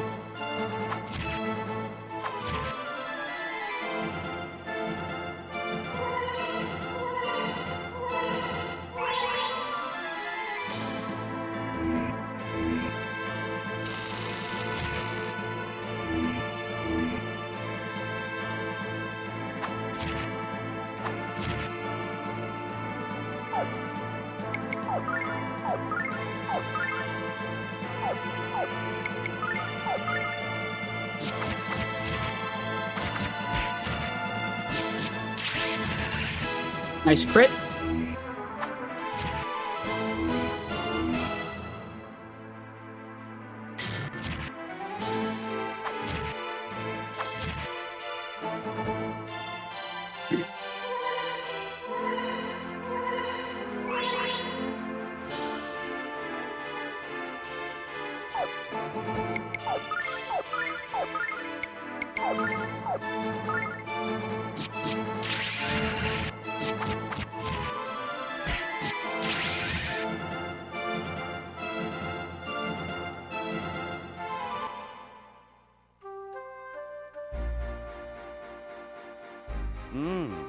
Well, perhaps I underestimated you a little.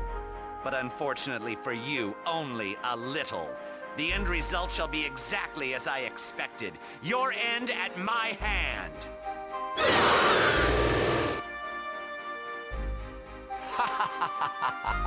It amazes me that they thought they ever had a chance at all. What a delightfully worthless waste of life.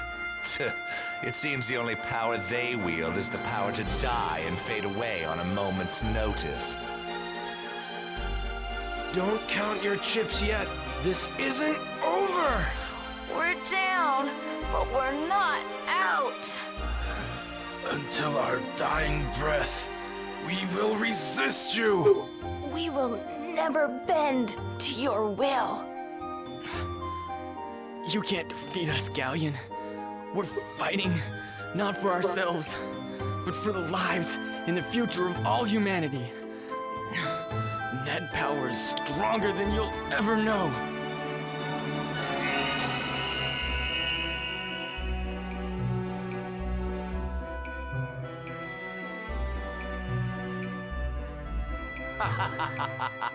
Your endless speeches are entertaining, but worthless. The time for action is at hand. Show me this power of humanity. I will not give up until my world and Lucia are safe. What admirable goals. Now ending your miserable existence will be even sweeter. Call on your power of humanity to save you, if it even exists.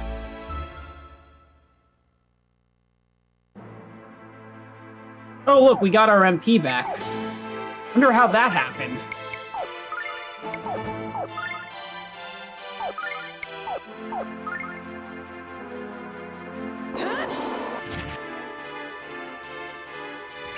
Basically, I'm just gonna... Well, everyone's gonna take damage from this. But after that, Ronfar is gonna take all the hits for the next few turns. And we're also gonna have Dragon Protect. So,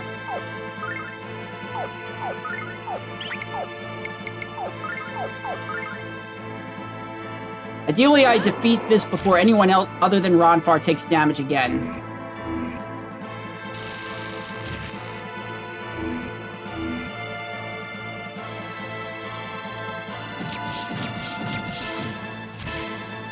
Also, I mentioned earlier that Galleon is very resistant to magic, so I won't be casting offensive magic with Lamina. Instead, I will be powering up Jean.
Hero, why did you spare my life? It's because you spared ours. We owe you. Galleon, you disobeyed Zophar and let us defeat you. You can't go back now. He'll kill you.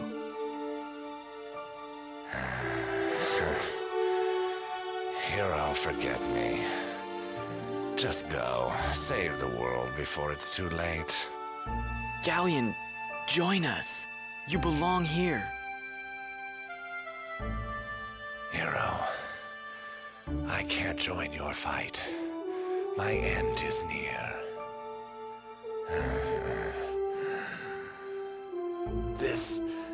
This reprieve from death was not an accident. Zophar granted it.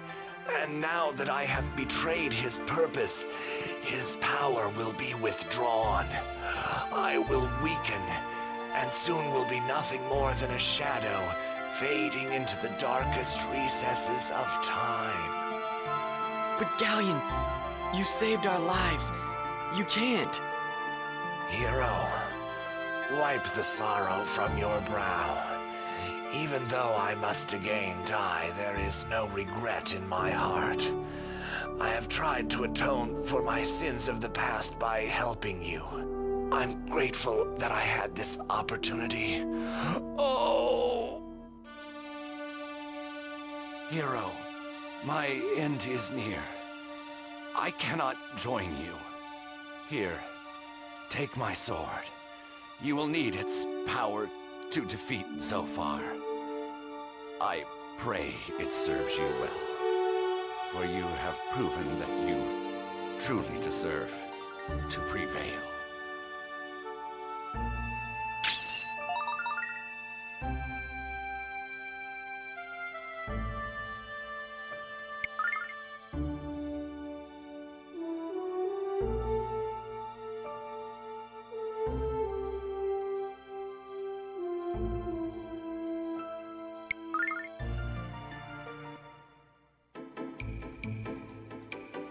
Yep, no doubt about it.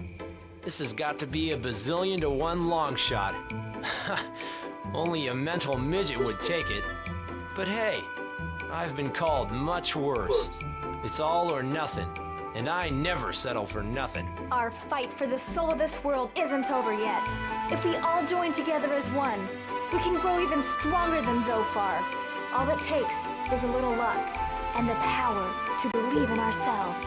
And besides, we have to rescue Lucia from my new magic guild. Oh, poo, tongue slip. I meant, Zophar will be a piece of cake. I'll wipe the floor with his mega mangy butt. Hero, justice lies with us. In the face of impossible odds, we can secure a victory if we strive for it. Remember, we wield the power of humanity. With that, anything becomes possible. Listen to them, Hero. They're right. We'll stick Zophar's butt in a sling. Your endless resolve never ceases to amaze me. When it appears to be the darkest and most hopeless hour, you pull together and fight toward the light. The time has come, Hero. Darkness rushes forth. Unleash your power and save this desperate land. I will, Galleon. Bet on it.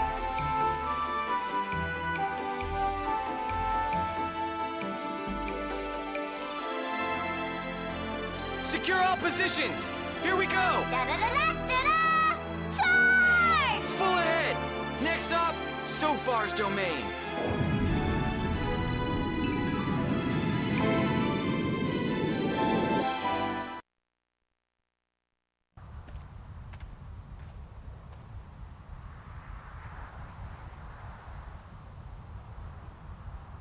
Are you watching in secret, Dine? These children shine with your light.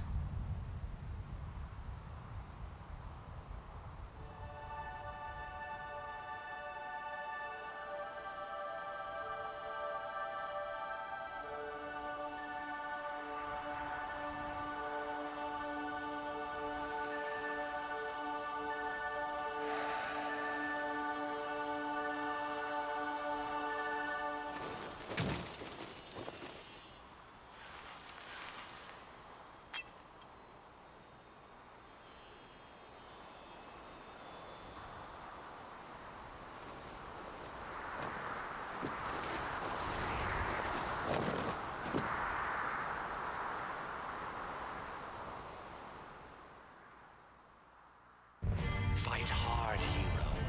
Believe in your friends. The final test lies before you.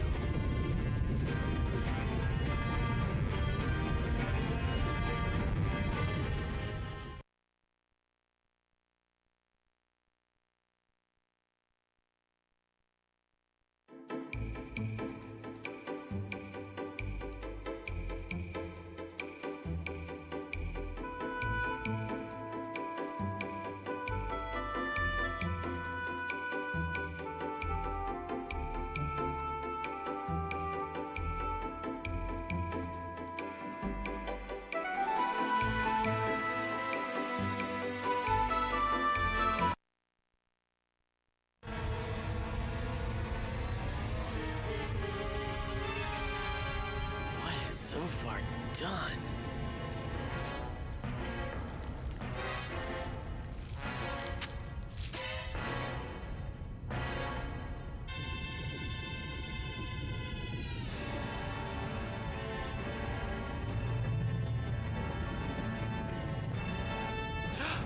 Lucia!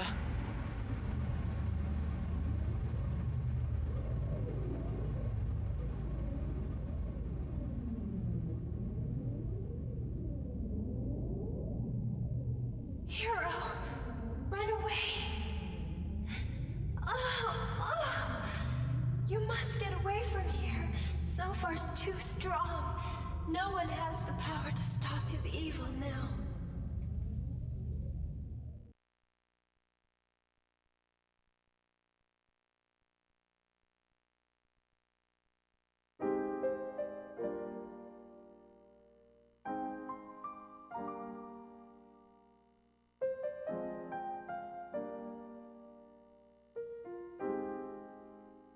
All right.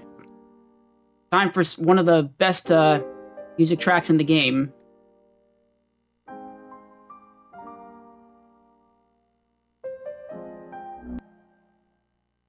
Final dungeon music.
Ah, I should have waited. Forgot that I lose my dash there.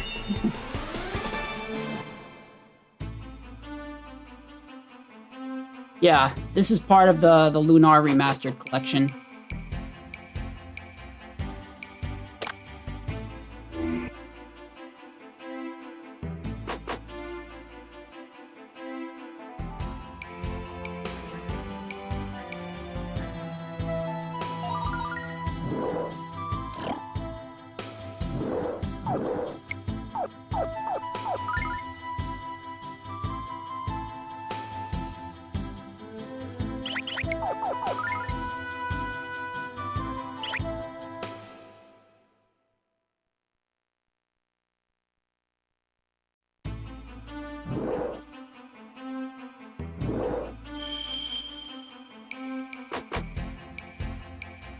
Nice thing about this dungeon is that you often change rooms, and every time you change rooms, you get a refresh on your dash.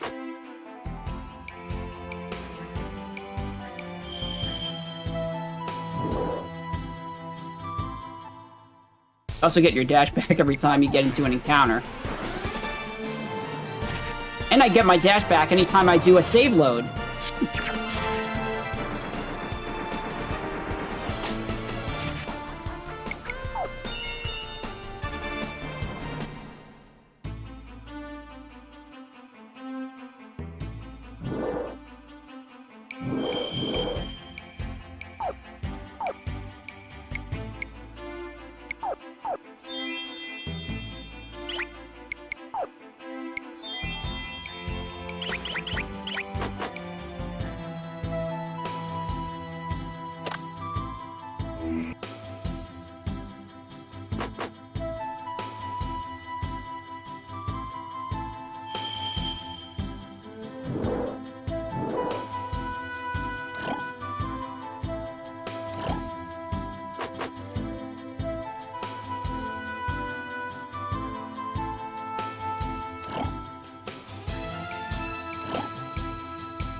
think you mean, does this run do the epilogue? And no, I'm just playing to the normal ending, the normal credits.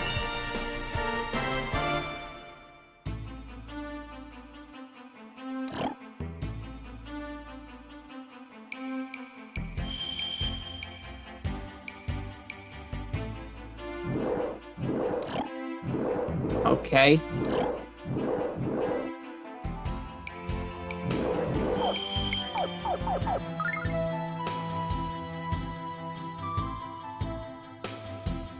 Yes, the bad ending, or the sad ending.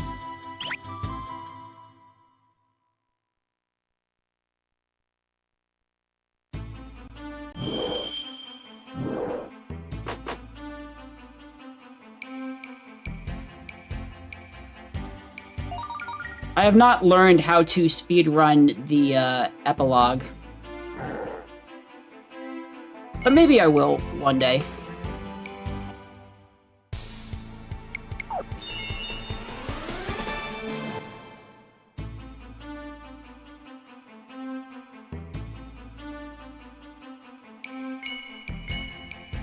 From what I've seen, it's mostly just grind until Hero learns Triple Sword.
Yeah, Concussion Sword takes out those Dark Eye enemies. Give you a lot of experience.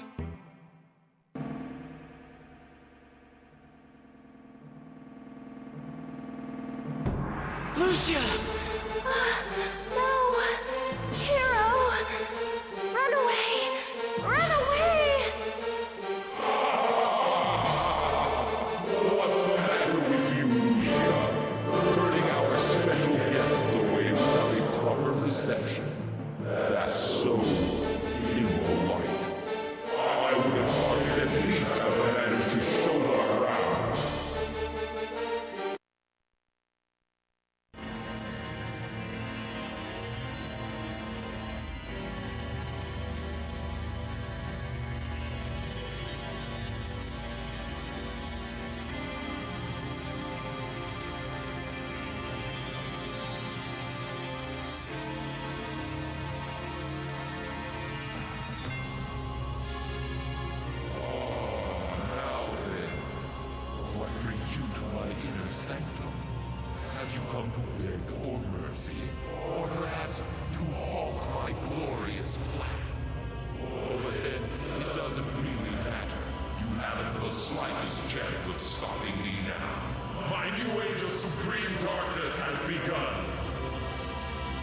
Watch now as I mold this world to my taste.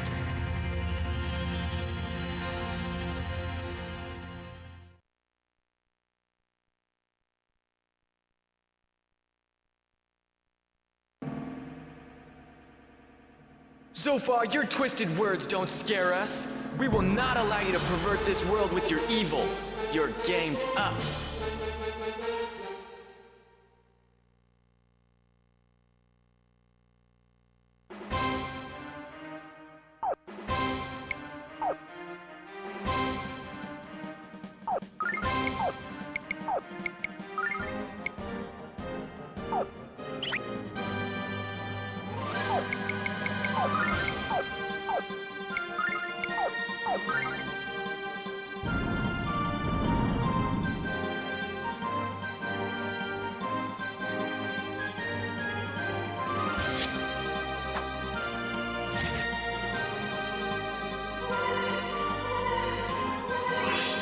So I'm using a new move with Jean called Doppel, which allows her to get, like, basically she makes like a doppelganger of herself, which will attack for 3 turns. It actually does more damage than if you were to palm on that turn. However, I normally don't do it because of the animation time. But I'm making an exception here because I'm using a very specific crest combination for Jean. Where I'm not going to get a lot of damage unless I do Doppel. But it's going to pay off in final boss fight.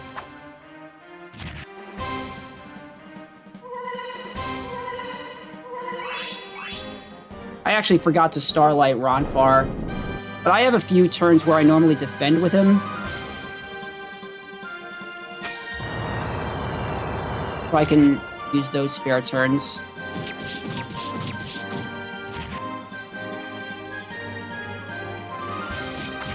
But basically, you'll notice that Jean's attack is going up by 8 at the end of every turn here. It's because I equipped her with the Snake and Revenge Crest, which make a crest combo that increases your attack slightly at the end of each turn. Normally, this crest combination would be worthless because of how the game always nerfs your buffs at the end of each turn, and since that attack increase happens at the end of the turn, you would normally not be able to use it at all. However, if you buff a character with Power Flame, it will make it so they don't lose as much of their buff as they would normally. Doesn't prevent the buff decrease completely,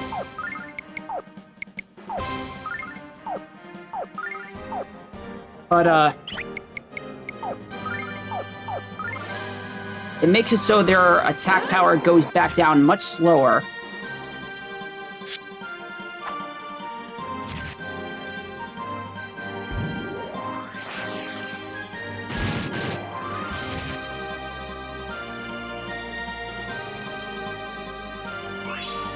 But the thing is that Jean doesn't really get a lot of damage without any buffs now, because she doesn't have even the plus 30 you would get from two warrior crests.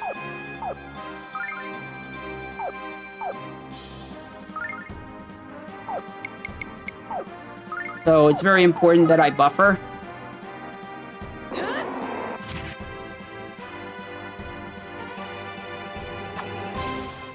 Alright, after the Starlight, Ronfar should have enough MP for this and the pre-fight phase for the final boss.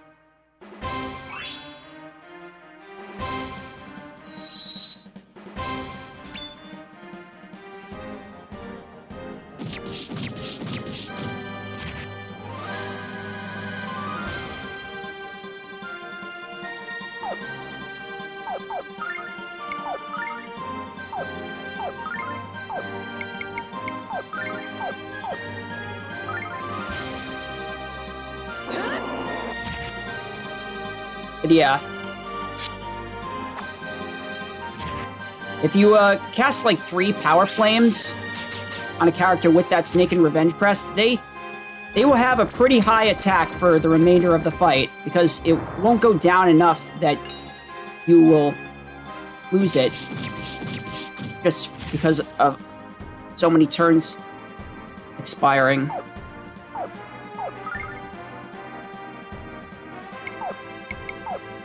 However, if he never gets knocked out, he will lose all of it.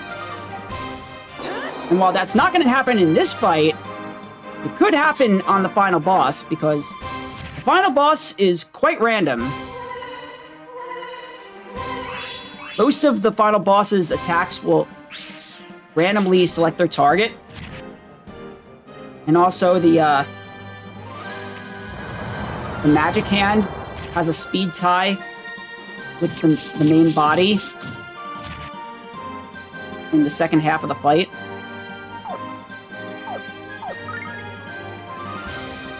Not really second half.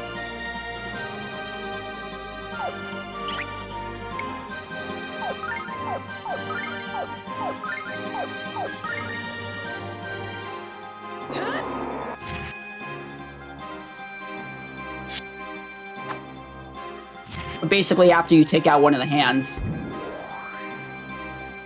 And if there's a speed tie, it's random which enemy will go first. And if the magic hand goes first, well, some of our characters could get destroyed.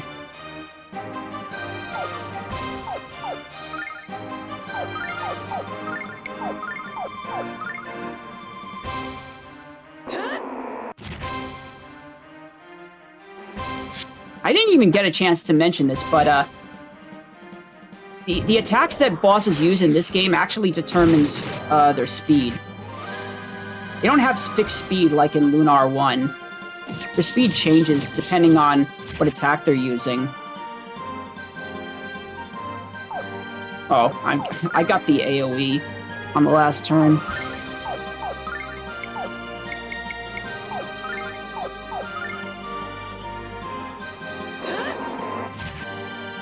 It's not the last turn, but it's the last turn that Zophar will get to do an attack. So I have to use Dragon Protect, because I need my party to have a lot of health for the pre-fight phase.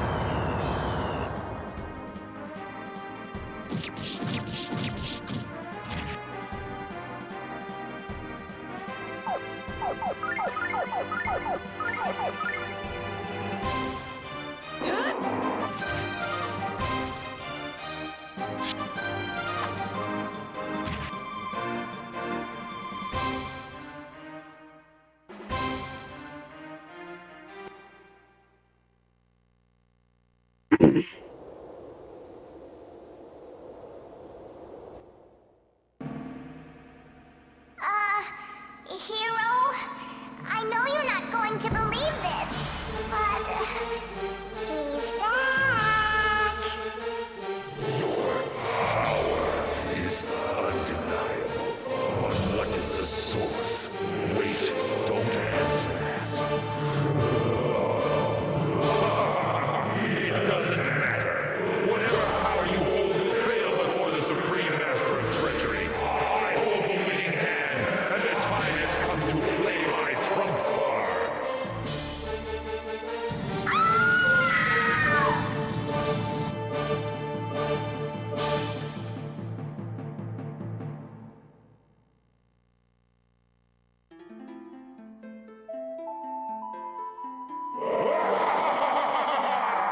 Now that I have seized the power of Althena, my return is complete. I am the absolute ruler of the universe. You're all doomed. Althena's power or not, you can't win this so far. We'll stop you and save Lucia using a power you can't fathom.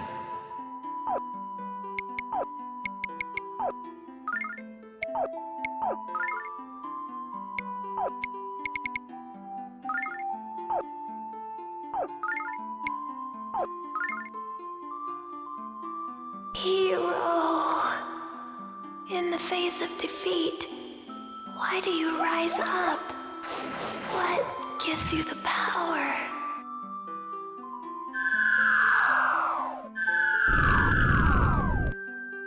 So we have a 6-turn pre-fight phase where I need to separate my party members so that they don't get grouped in for magic attacks. I also need to rebuff Jean since the start of a new fight, and we want Jean to have max buff for the start of the real fight. We're not really max buff, but close to it, since technically she loses a little of the max after the first turn.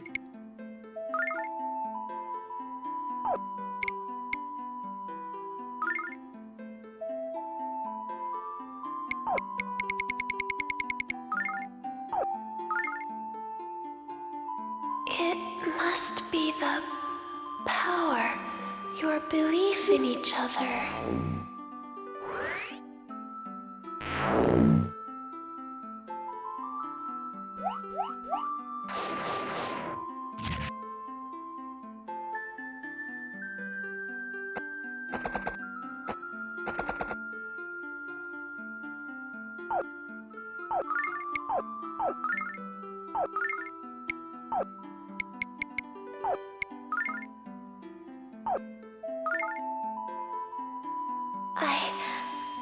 I should have known. I should have believed in you. Normally, I would buff Jean on the last 3 turns so that she would have as much attack power going in the final boss as possible. However, I want to play it a little safe by casting a defense spell on her on the last turn, because otherwise she could get destroyed in 2 hits, which would be really bad.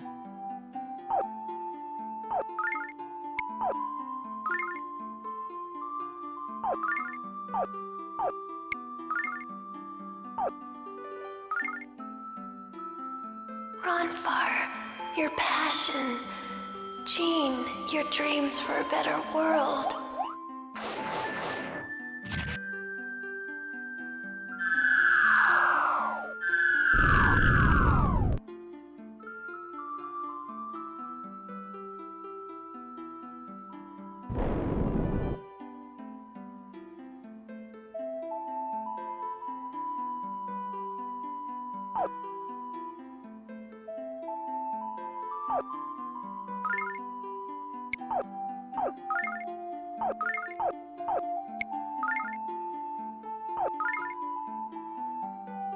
Amina, your kind heart.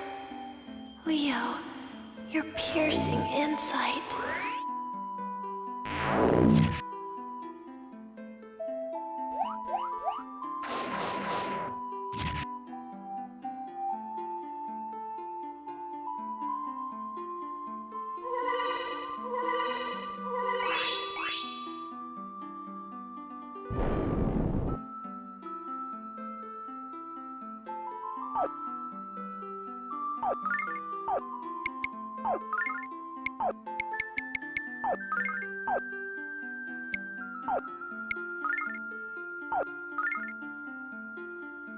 Ruby, your quick wit. And Hero, your bravery and love.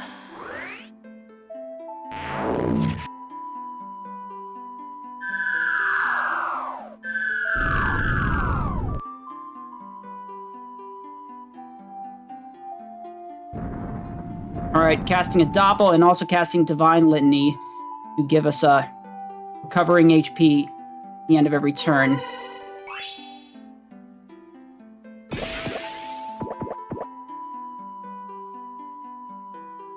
I've known this all along, and yet now it becomes clear. The real power of this world lies in the human spirit. I believe, Hero. I finally believe.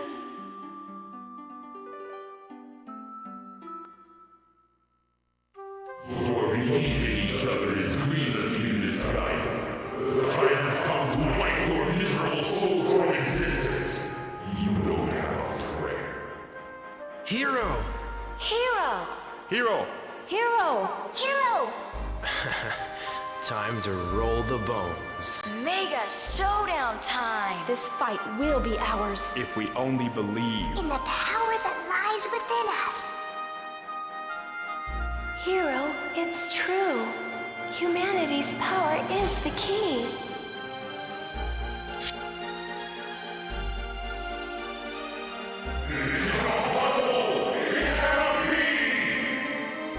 So far, you are blind to the truth. This world is one of light and hope. You have no place here. Your power can never extinguish the light within the hearts and minds of every single human. The power to love, trust, and hope will always conquer the lure of evil. I finally believe that. You're speaking in circles, sweet Lucia. You know in your heart that I'll never be defeated. Ronfar, Jean, Lamina, Leo, Ruby, and Hero. The time has come. Believe in yourself and take back this world for humanity. I believe in you. Never give up.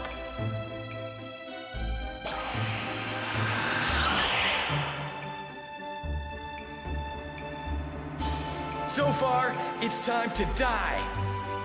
Yes, and you will be the first to go.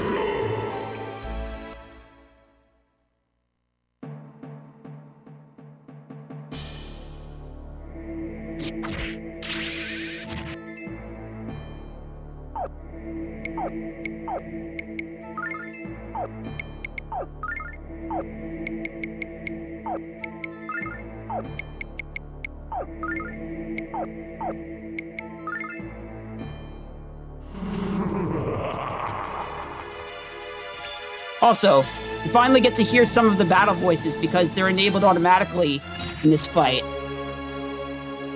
Blue Dragon Palm! Dodge this!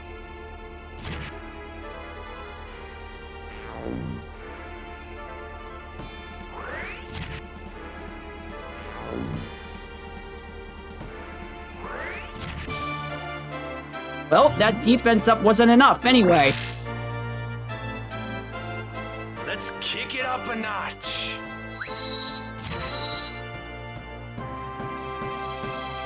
Nah, lend me your power! I've already been screwed over.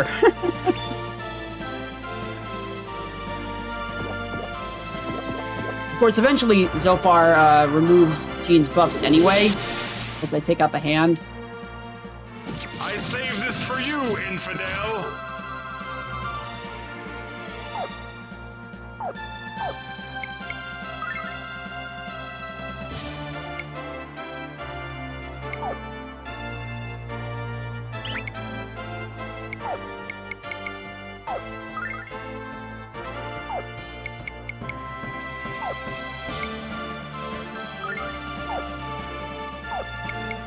I'm gonna take a risk here. Try to get at least one buff on her. Probably a bad idea. Dodge this!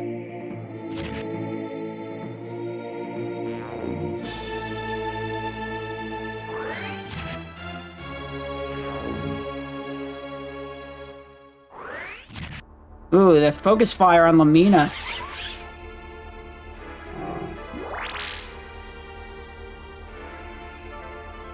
Good thing I planned ahead.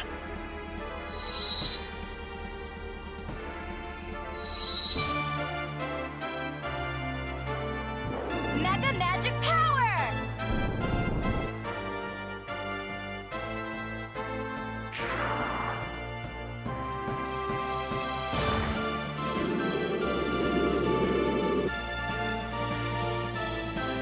I save this for you, infidel!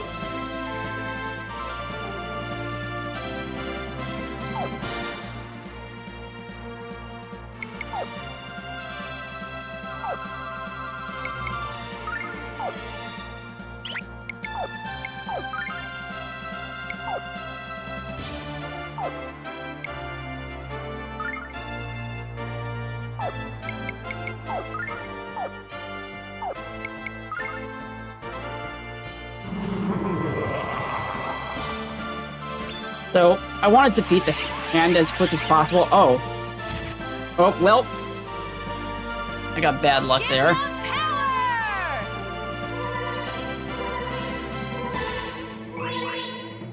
Probably should have used an angel tear on her.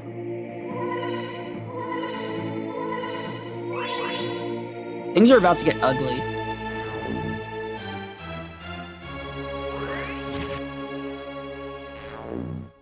Watch, they're gonna kill Jean again.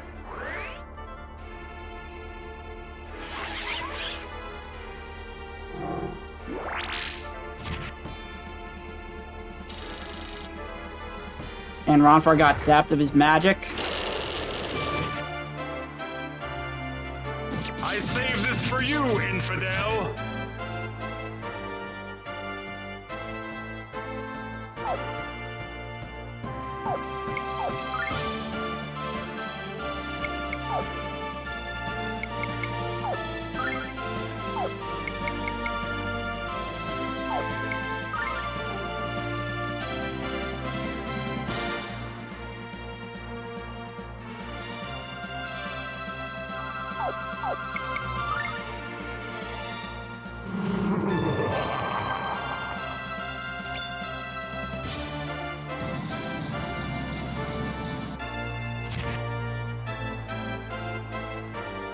Heal!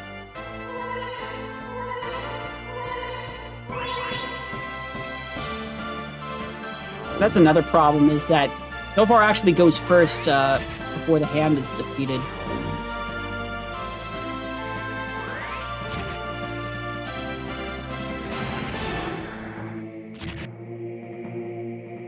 I might die now. Good thing I planned ahead.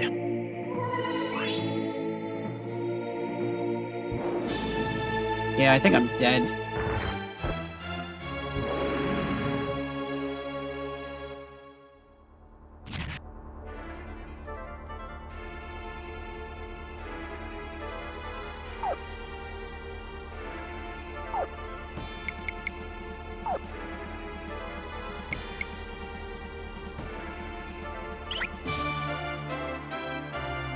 Oh, you know what I can do? Bonfire actually has spell priority with Revive Litany.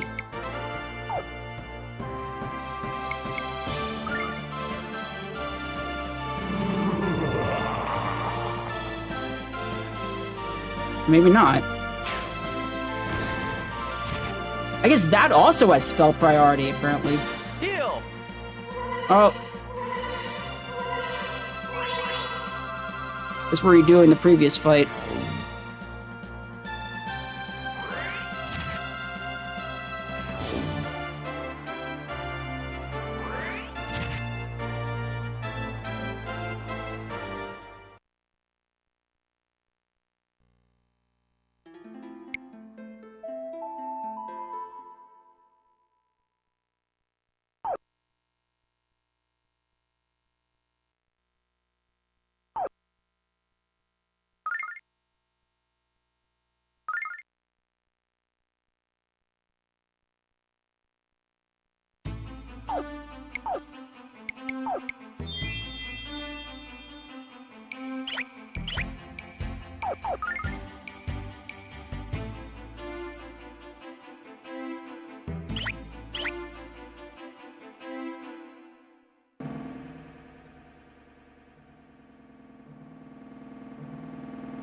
Lucia!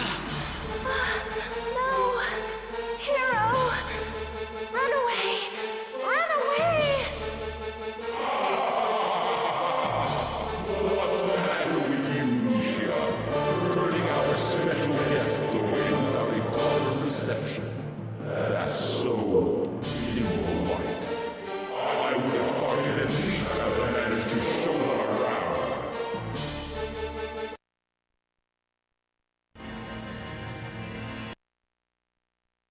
You've already seen the cutscene.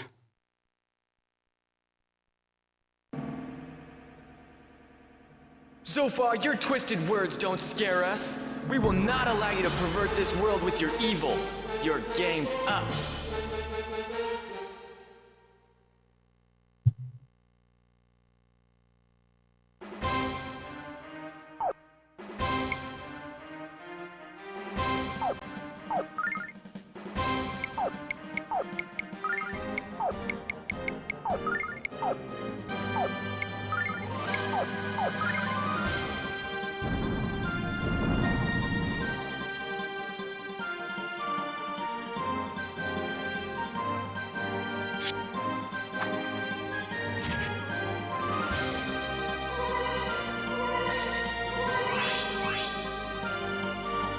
At least I know now that Cryo Shield doesn't guarantee Bean's survival, so I'm not even going to bother using it. If I had not had to use a second Dragon Protect on this fight, I would have had enough to MP on Amina to just do another Dragon Protect. And then she would have survived.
Hero? I know you're not going to believe this, but he's back. Power is undeniable. But what is the source? Wait, don't answer. It doesn't matter. Whatever power you hold will fail before the Supreme Master of Treachery. I hold the winning hand, and the time has come to play my trump card.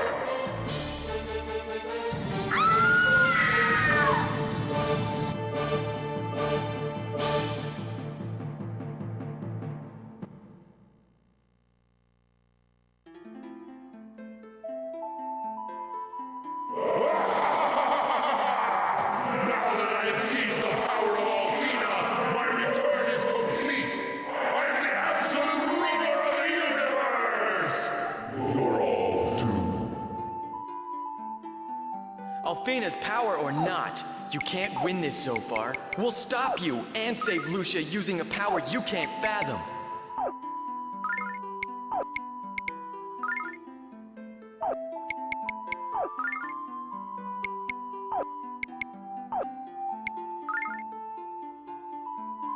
Hero.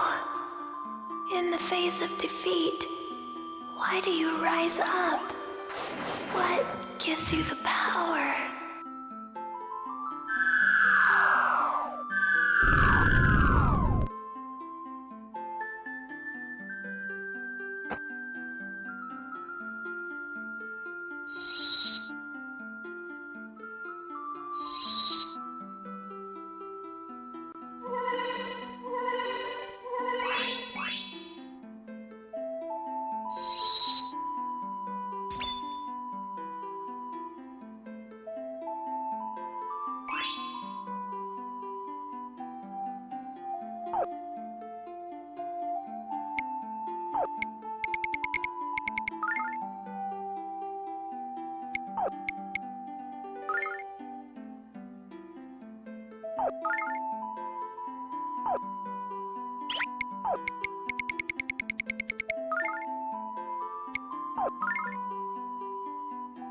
It must be the power, your belief in each other.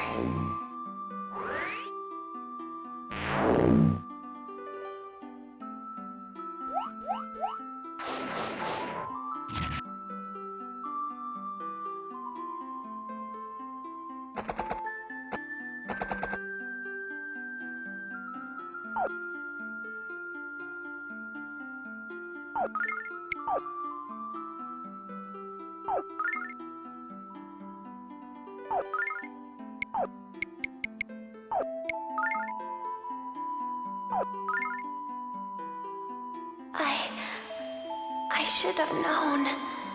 I should have believed in you.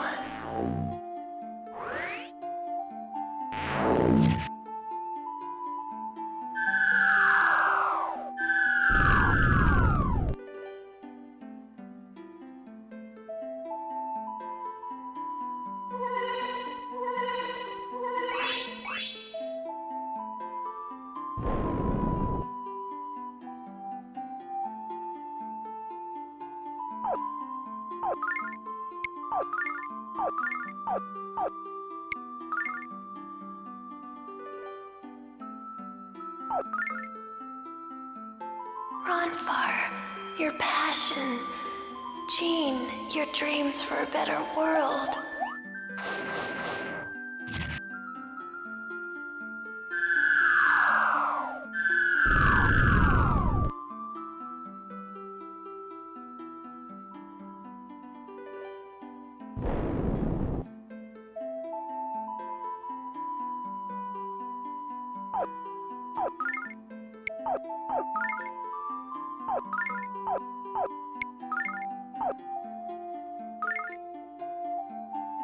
Amina, your kind heart.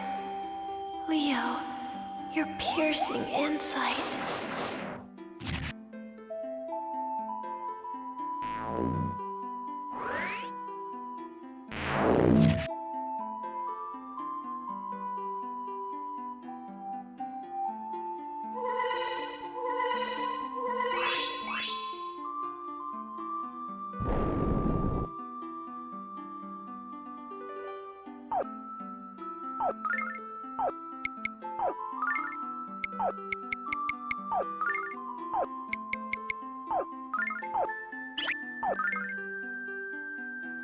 Ruby, your quick wit. And Hero, your bravery and love.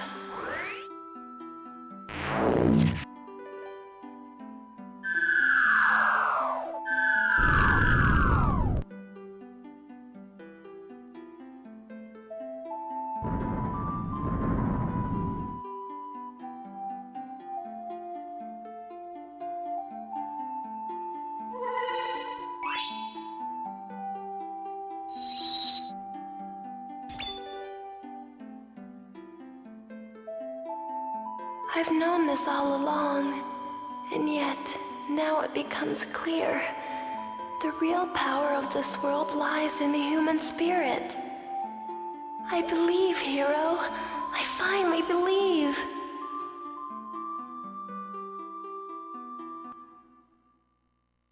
Your belief in each other is grievously misguided. The time has come to wipe your miserable souls from existence. You don't have a prayer. Hero! Hero! Hero! Hero! Hero! Time to roll the bones. Mega showdown time! This fight will be ours. If we only believe. In the power that lies within us. Hero, it's true. Humanity's power is the key.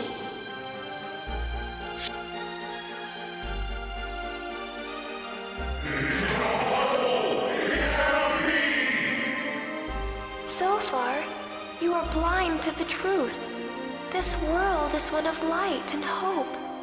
You have no place here. Your power can never extinguish the light within the hearts and minds of every single human. The power to love, trust, and hope will always conquer the lure of evil. I finally believe that. You're speaking in circles, sweet Lucia. You know in your heart that I'll never be defeated. Ronfar, Jean, Lamina, Leo, Ruby, and Hero. The time has come. Believe in yourself and take back this world for humanity. I believe in you. Never give up.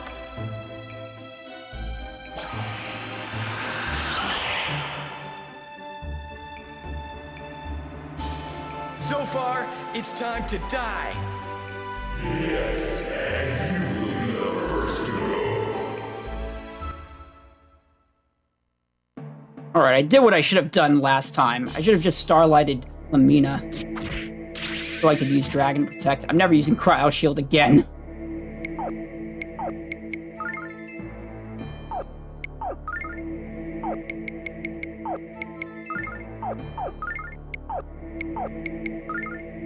Now Jean definitely won't die on this turn.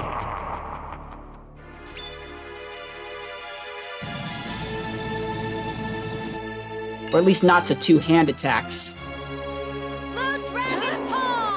In fact, I believe she can't.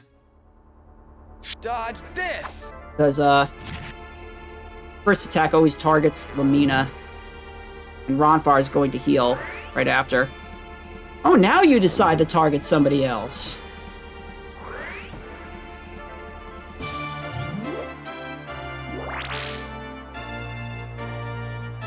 Let's kick it up a notch.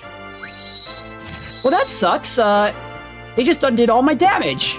Nah, lend me your power.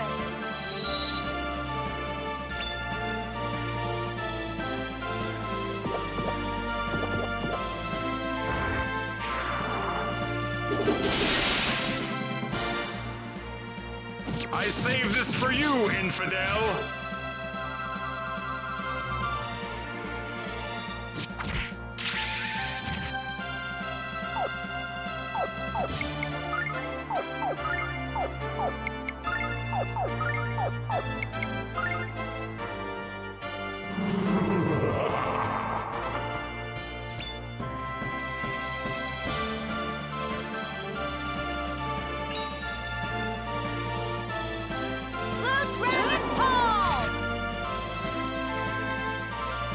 Dodge this!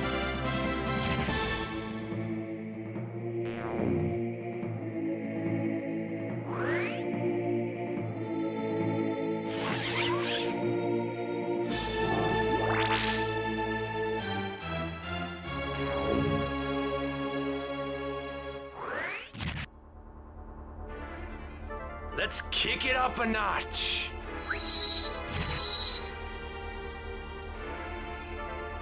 Nah, lend me your power.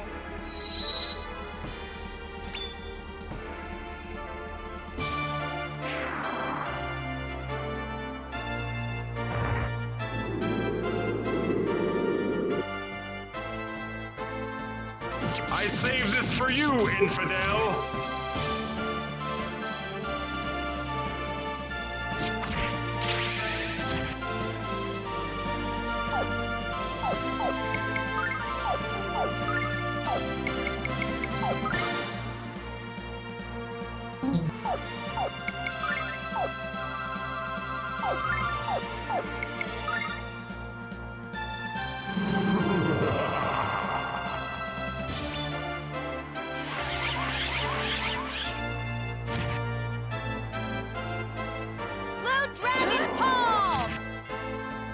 That attack normally inflicts a status effect. But Lamina has the Tri-Ring, and the attack always targets the closest characters, so as long as Lamina is alive, it can't inflict a status effect on anyone else.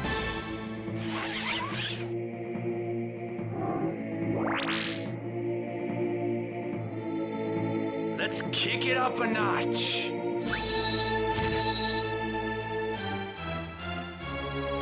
Nah, lend me your power. I think I had a 10-hour estimate. We should be well under that as long as I don't wipe again. I saved this for you, infidel.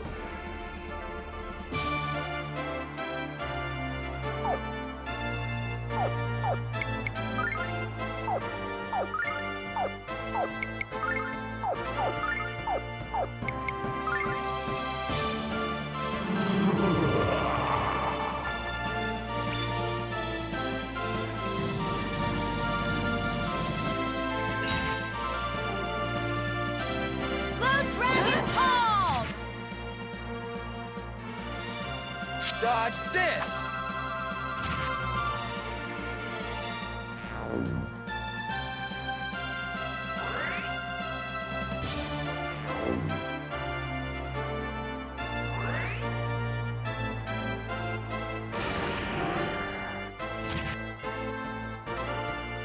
Let's kick it up a notch.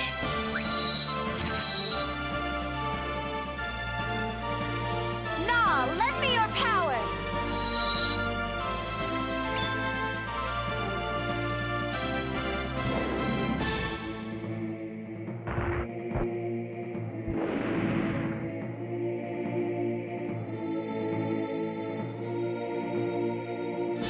I saved this for you, infidel. It's okay.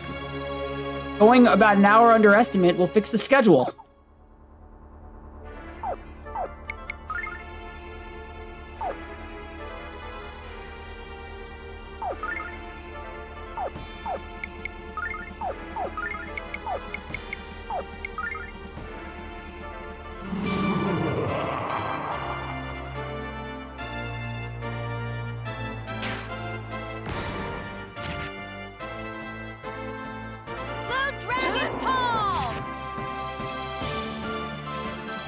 Dodge this!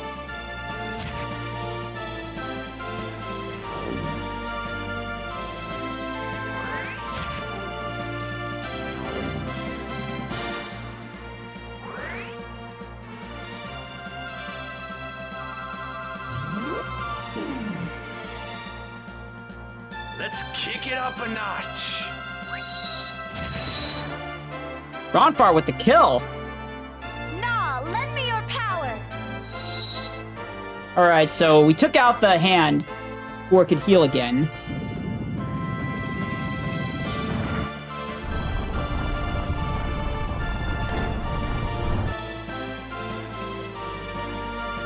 Sample my goods. So now, Zofar is going to use a Dispel, remove all of Jean's buffs.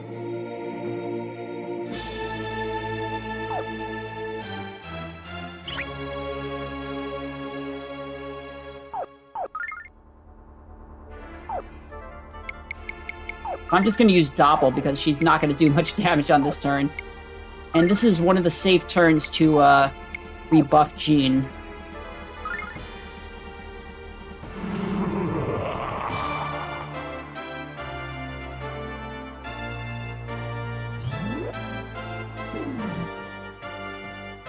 Or safer turns.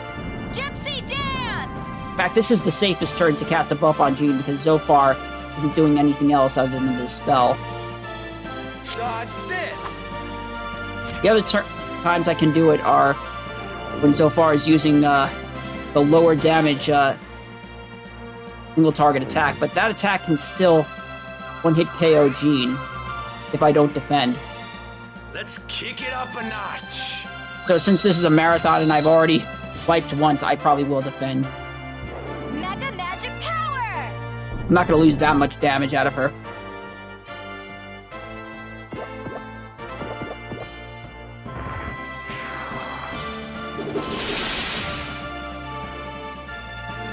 I saved this for you, infidel.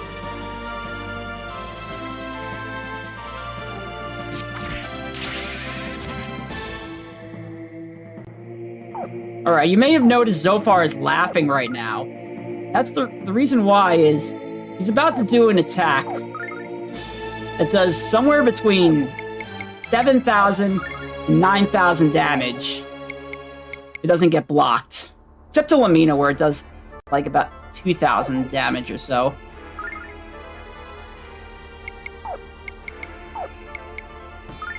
But without a White Dragon Protect, nobody is surviving this move.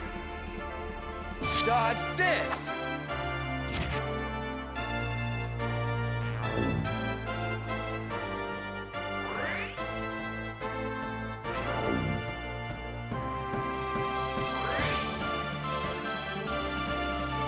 Let's kick it up a notch. And I mentioned earlier how the Magic Hand has a 50% chance of outspeeding Zofar. Nah, lend me your power. We really don't want that to happen, because that will break a shield off a character. Okay, it didn't happen.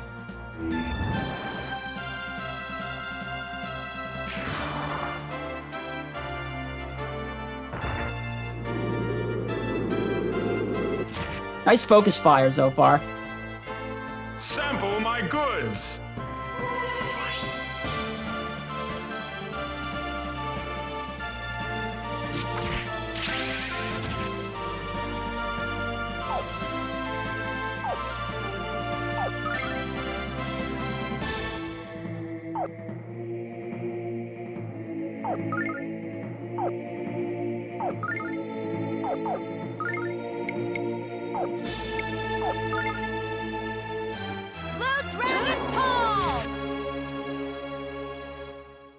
Dodge this!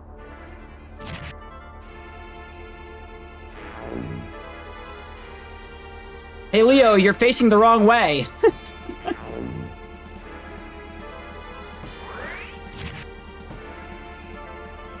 Let's kick it up a notch.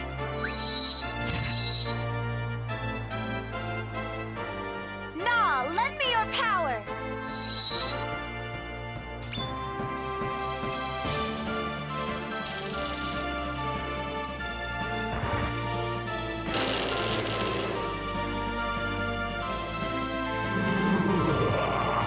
Oh no, not Ronfar, please. Okay. I saved this for you, infidel!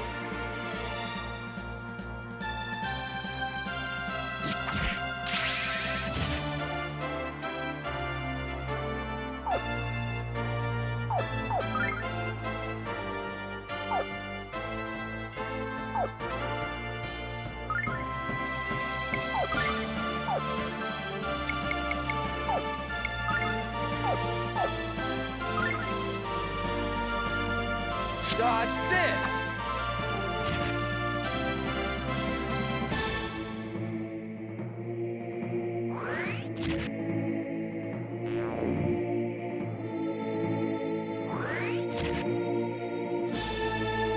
Let's kick it up a notch. That Shining Litany is actually pretty effective in this fight because we have four or five targets to absorb HP from. So it heals almost as much as Tranquil Litany in this fight. Especially since that magic hand is weak to Shining Litany. Weak to magic attacks.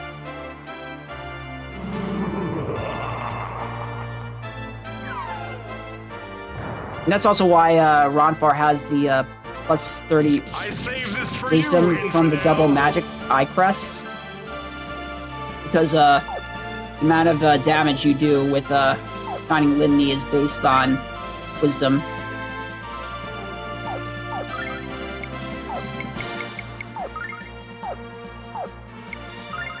Which means we'll get slightly more damage on Zophar, and we'll recover more damage on each party member.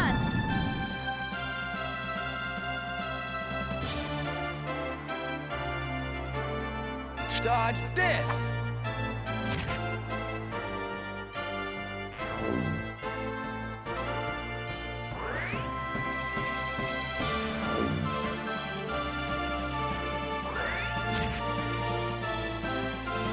Let's kick it up a notch.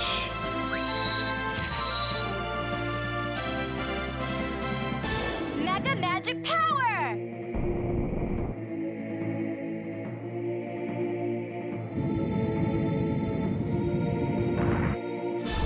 Oh, I don't know why I did that.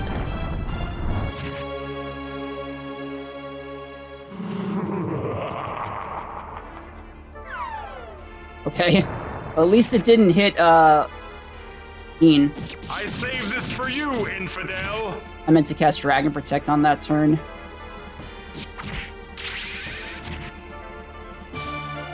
Actually, don't know if she has a shield, so...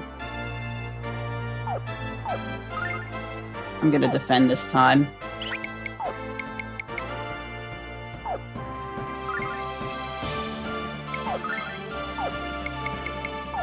This is a multi-target attack that Zophar is about to use. Dodge this!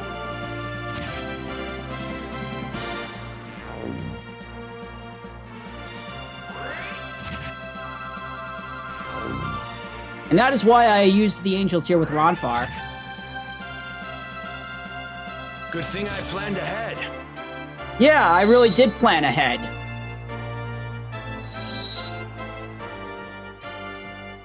Nah, lend me your power!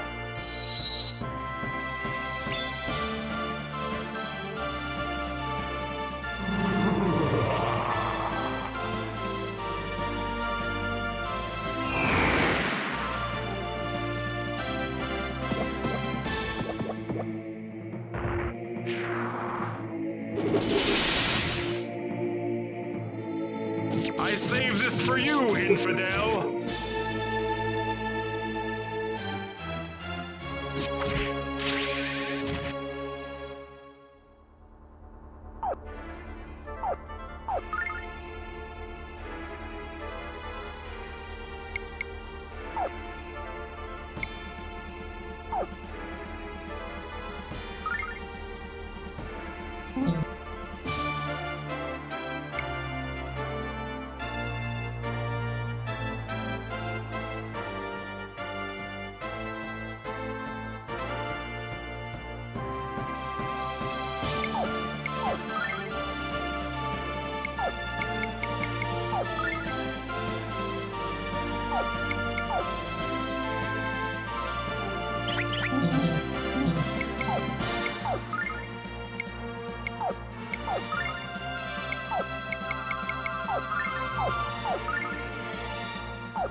The Dragon Palm! Heal!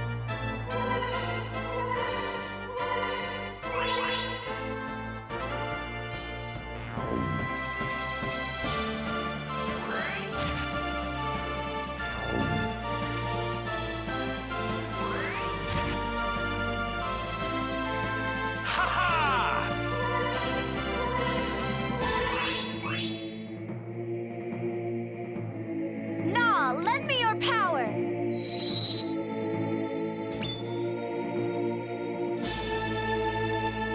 Alright, next turn I have to restore Lamina's MP.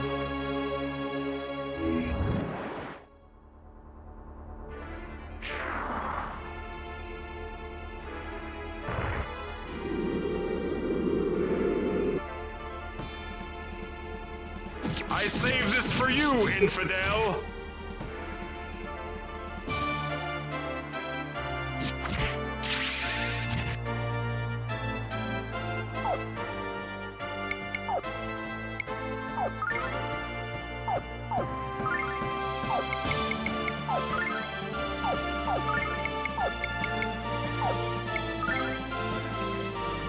Gypsy dance!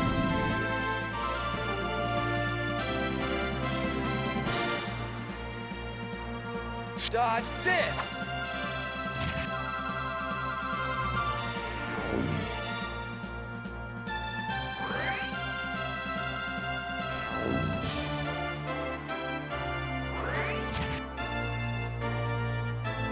Yeah, baby, yeah!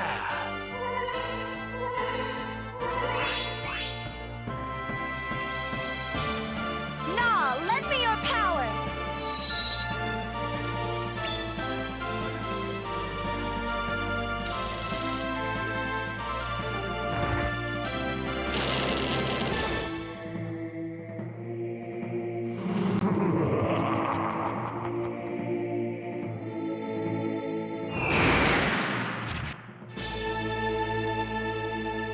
Sample my goods!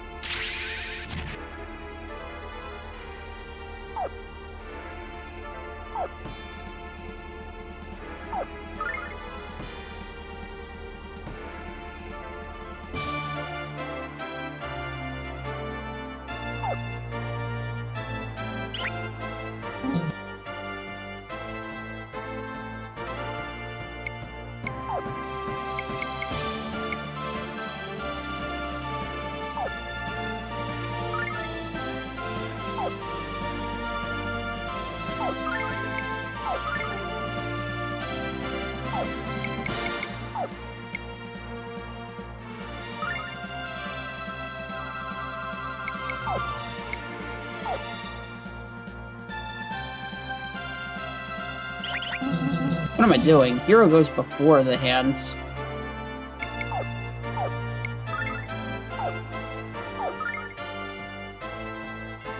That's better.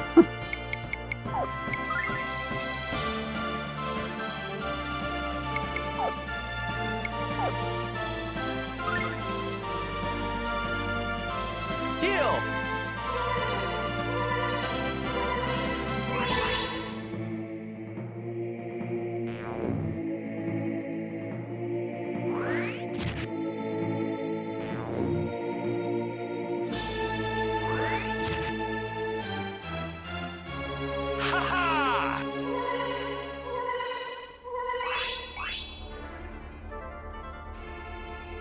Mega Magic Power!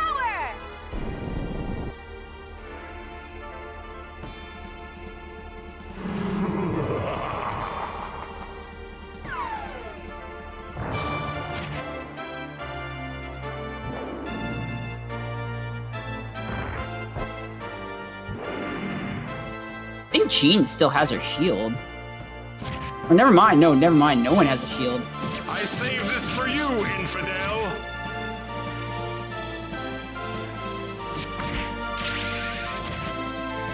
Because of the, meteor.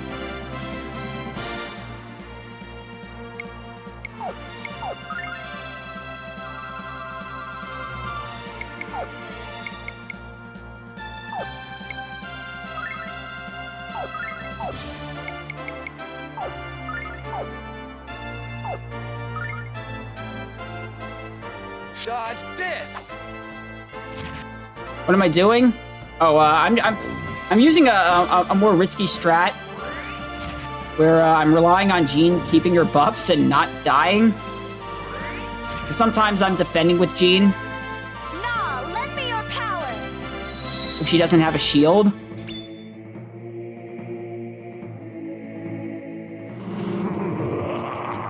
I'm playing it a little safe because it's a marathon.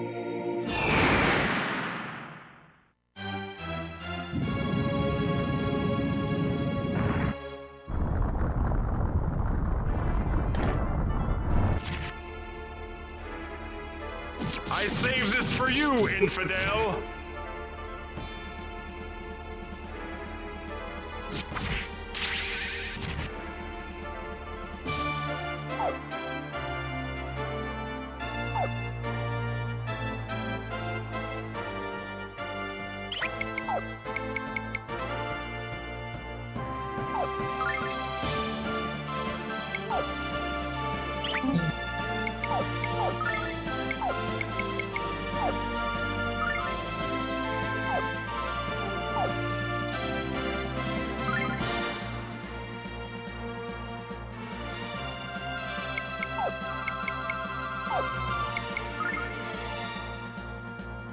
Gift of power!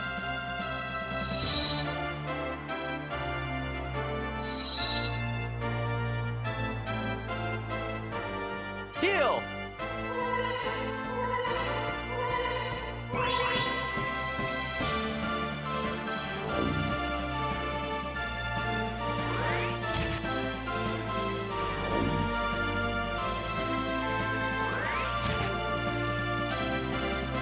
Nah, lend me your power!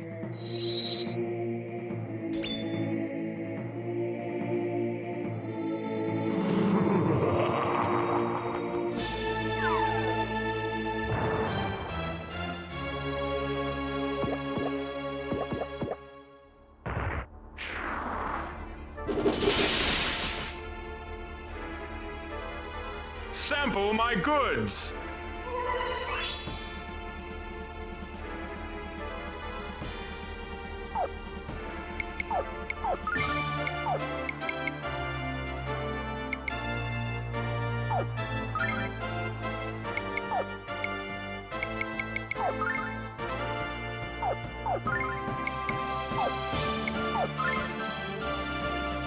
Gypsy dance!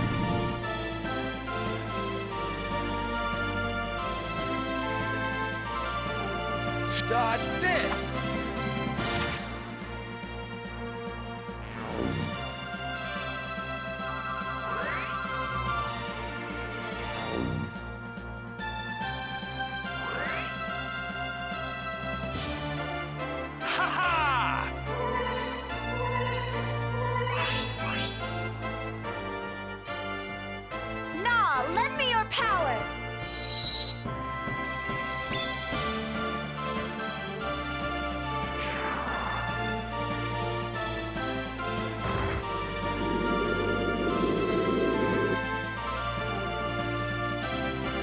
This is a very long fight.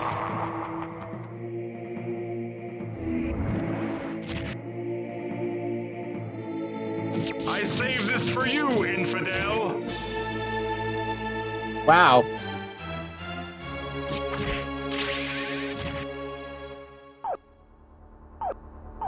Just what I needed.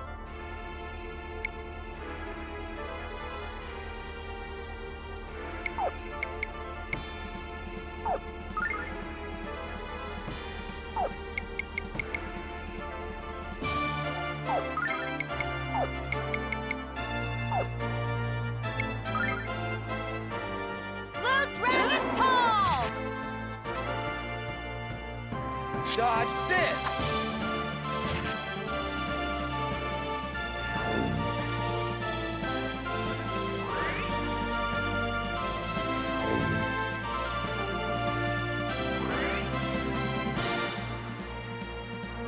Good thing I planned ahead.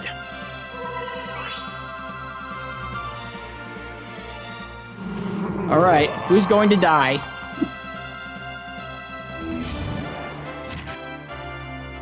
Of course, it's the character that I wanted to revive, Lamina.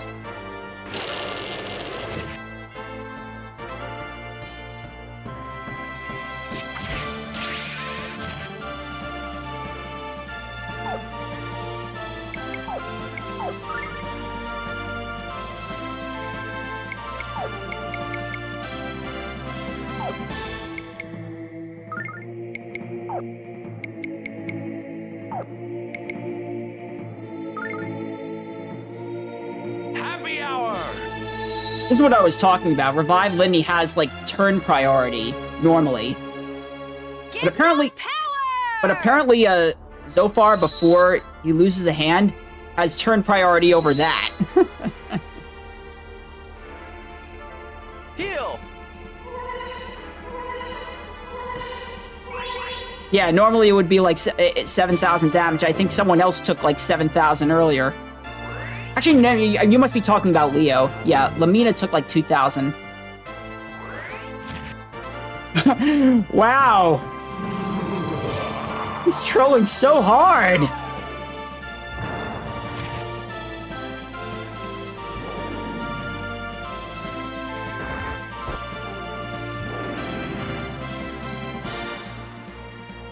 Honestly, I think Zophar is easier in the Sega CD version.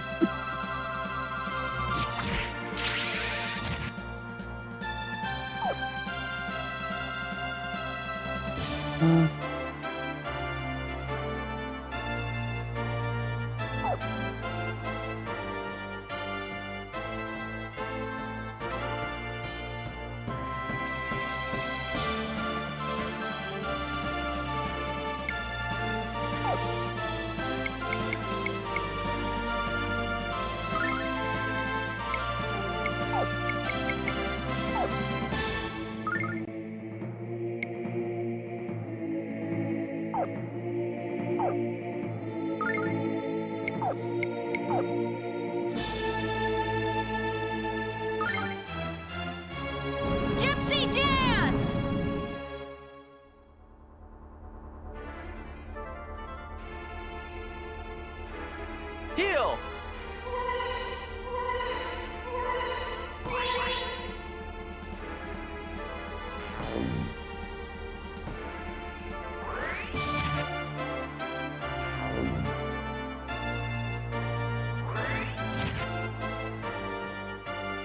Nah, lend me your power!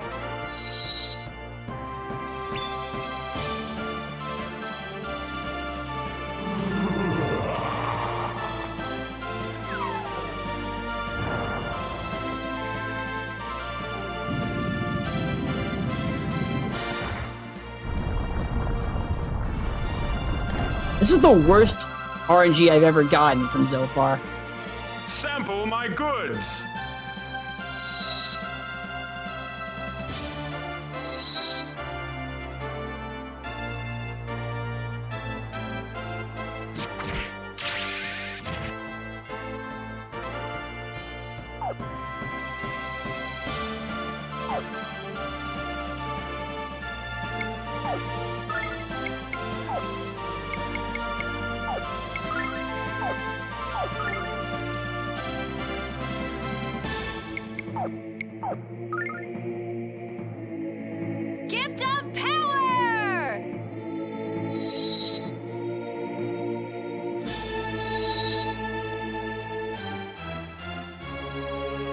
Heal!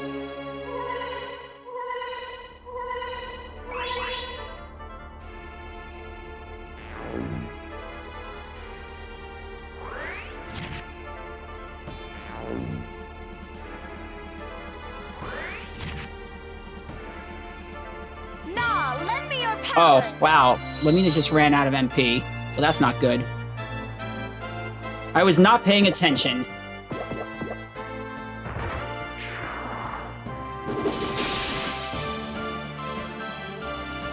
And we just lost all our shields.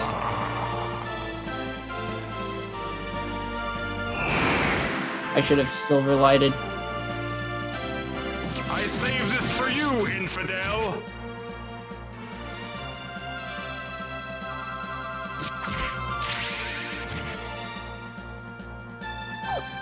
And now someone else is going to die.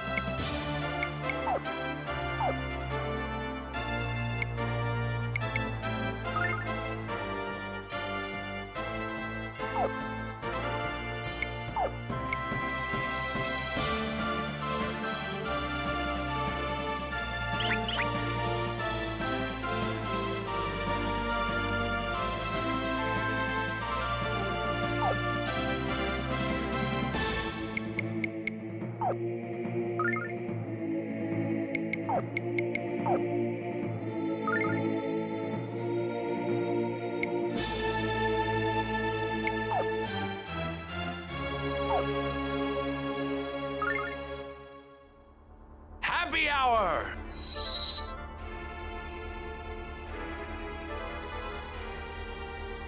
Gift of power!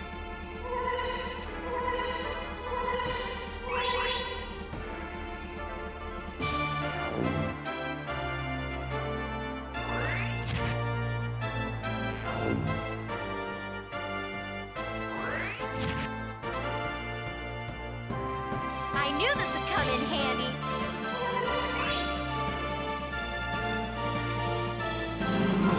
Please not Lamina. Or Jean. Okay. I can work with that. 5,000. Okay, so sometimes on Ronfar rolls around 5,000. I saved this for you, infidel!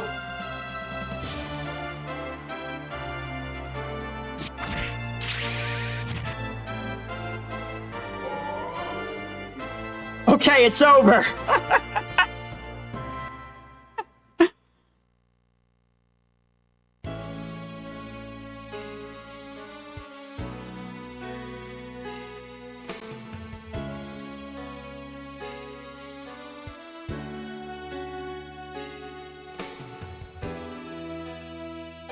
Lucia. Hero.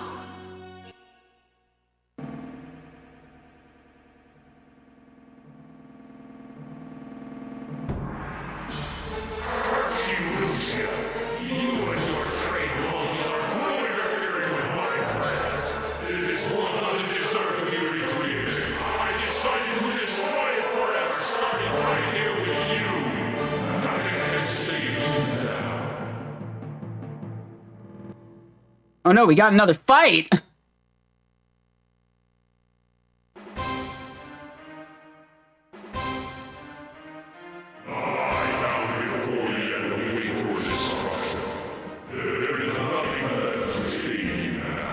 So far, you have made a fatal miscalculation. Humanity's power is stronger than any power you can seize. Your end is now.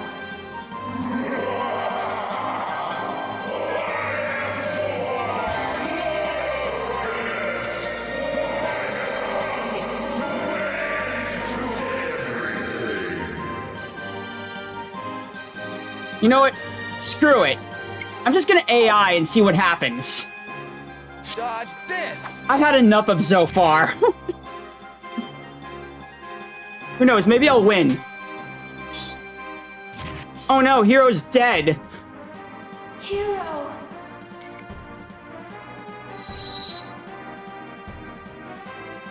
Oh, he's alive again. And at full health. Dodge this! Okay, to be honest, you can't lose this fight. It's like, Destruction. It's like, the big final boss fight of Final Fantasy VII.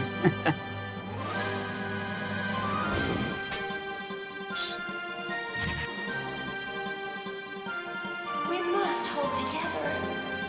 Lucia will literally heal you anytime you hit a certain HP threshold and will revive you if you get knocked out. You can just AI until it's dead.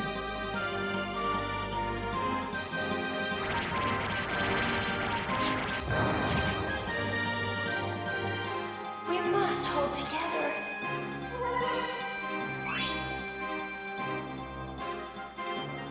Dodge this!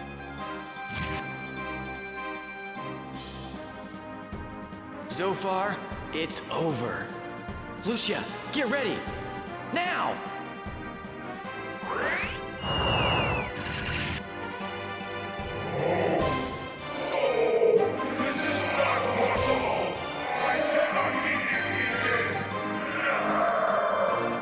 The power of darkness and hate will never overcome the power of light, Zophar.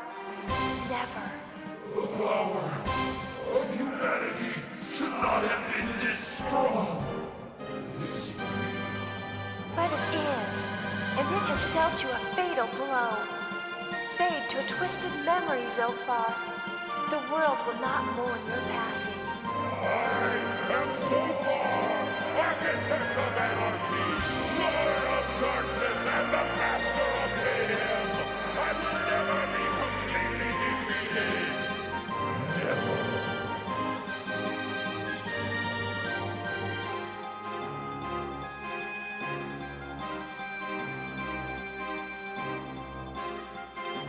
Hero.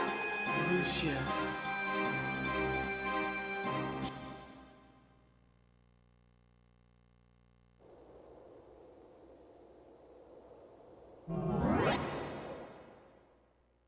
Oh, Hero! Lucia, you're all right! Justice has triumphed at last. Zophar may finally be history. That mega magic maniac is gone for good. And it's all thanks to you, Lucia and Hero. We all believed in you. And now the happy ending we dared not even dream has come true. Oh, thank you all. We couldn't have done it without you.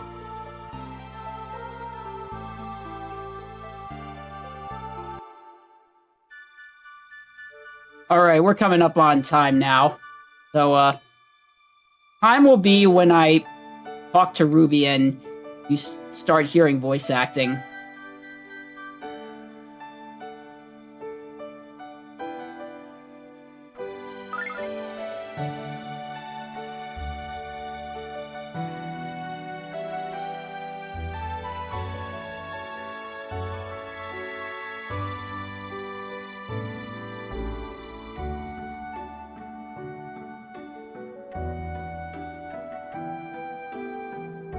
Sure, if the restreamer wants to let the whole ending play out, fine. Or cutscenes.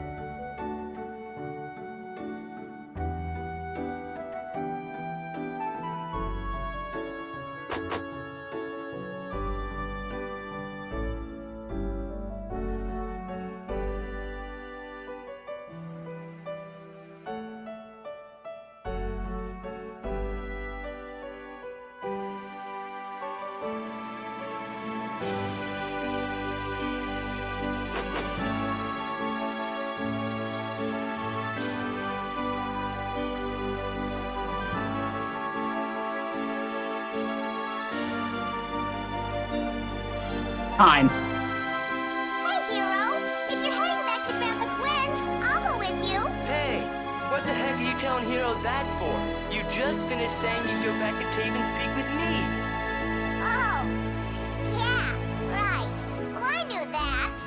Well, Hero, I guess you'll have to make your way home without me. But at least you've got Lucia to keep you company. I'm going back with Null to Taven's Peak. He promised to show me how to morph into a human form. Hopefully it doesn't make me as immature as he is. Hey, who are you calling immature, you little pipsqueak? Okay, read my lips. You! Well, Chief, it looks like your gamble paid off big. You saved the world and picked up a cheeky little babe in the process. Now that everything's calmed down, I think it's time for me to pack away the old magic ivories and settle down with Mari back in Rakuli. I know.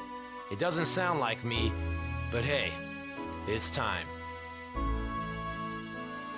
Hey, Ronfar, if you ever get the urge, I'd be happy to accept your magic dice as a donation to the Vane Magic Hall of Fame. It's gonna be mega cool, I promise. Think about it, okay? Now that I'm massively experienced from fighting that pannywad Zophar, I'm sure I can revive the rich history and tradition here in Vane.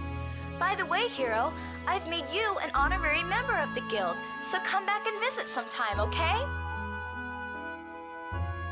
I'll never forgive Lun for what he did to me and the other children he corrupted with his terrible teachings. But at least now I can try to forget. Now that I've come to terms with my past, I can dance with absolute freedom, unrestrained by the specter of my terrible secret. Thank you, Hero. Hero, your strength is admirable. The fire in your eyes reminds me of days gone by. But before I can move forward, I must reevaluate everything I once took for granted. I'm leaving to find something I only know in my heart. And when I find it, my life will begin anew. I'll never forget the adventure we all shared.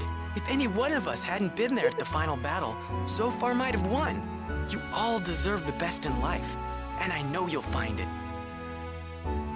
Stay in touch, okay? Ruby, Ronfar, Jean, Lamina, Leo, and Nal. Your thoughts and your love of this world will live inside of me forever. Oh, goodbye. So, are you ready, Lucia? Yes, Hero.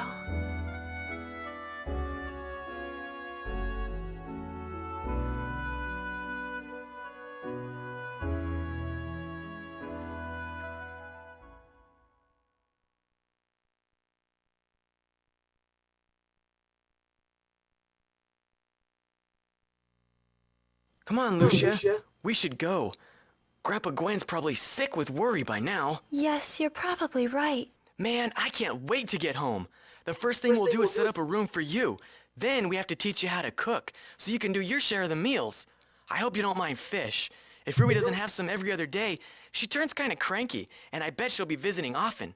Oh, Hero. What's wrong, Lucia? I never knew that being with someone could make me feel so wonderful. It's a different feeling from the way it was on the Blue Star.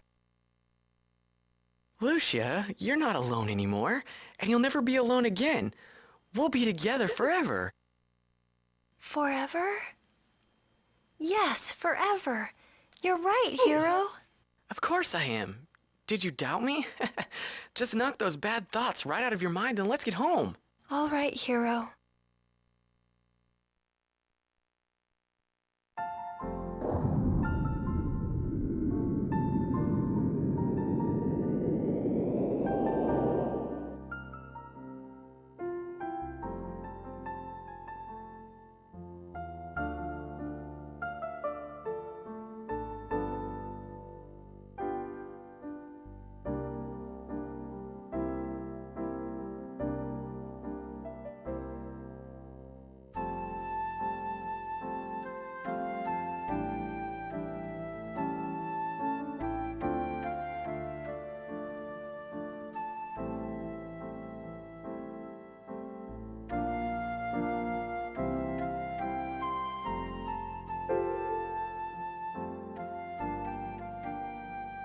You know, in a few days, the village of Larpa is holding its annual Goddess Festival.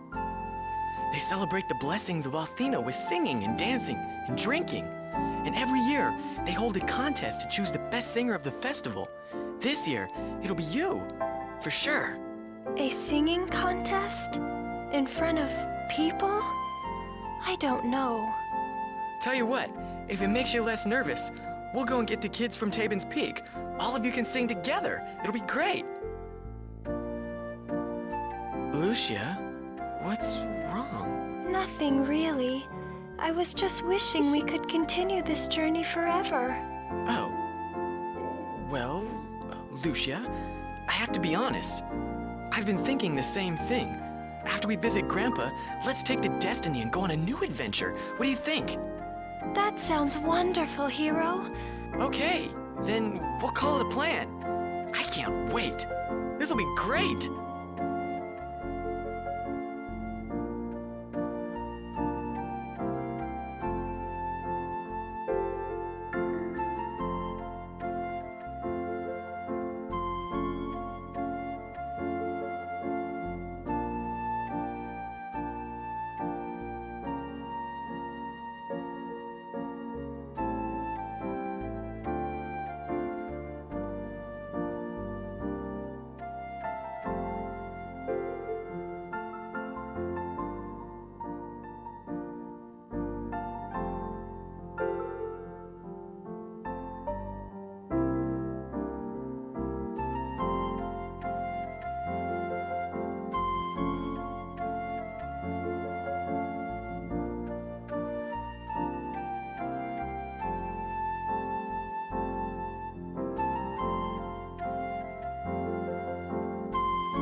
Well, here we are. We better get moving. I can't wait to tell Grandpa Gwen about all the stuff we've done. Come on, Lucia. Wait, Hero. There is still something I want to do before we speak to Gwen. I want to visit the place where I first met you. You mean the Blue Spire?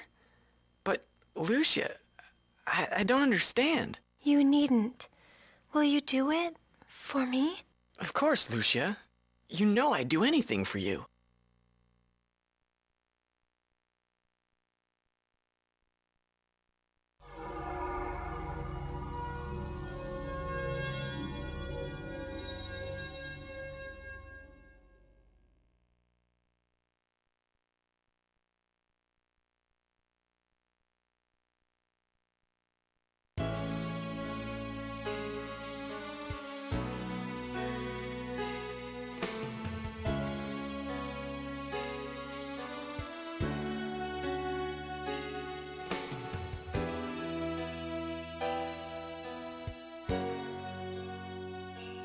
Lucia? Lucia? This world will be hard to forget. I've come to love so many things here. The bright green grass, the dazzling light of the clear blue sky, and the people whose strength of conviction shines brightly on to eradicate evil. Yes, the inner strength you humans possess is the kind of magic that can revive the blue star. You have the strength and power to control your own destiny. And that's the greatest gift of all. Lucia, what are you...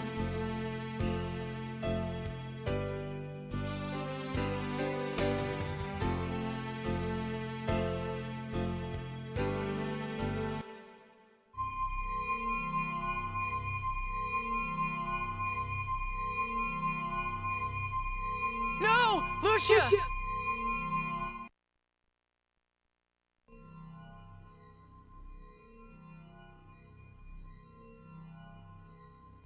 During our fight with Sofar, he said one thing that was very true.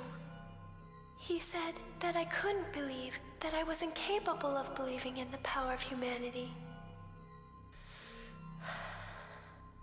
And so, Hero, I could not believe in you. No! Lucia, what are you doing? When I came to this world, I did not even know the meaning of humanity's power. So how could I believe? But you changed all that, Hero. You showed me the power of your inner strength and made me believe. I returned to the blue star far richer than when I left. For you see, I now know that one day, When it is restored, I can safely entrust it to humans who will care for it as tirelessly as you have cared for Lunar. And Hero, I know that day will eventually come, because I hold the most miraculous power of all in my heart, the power of love.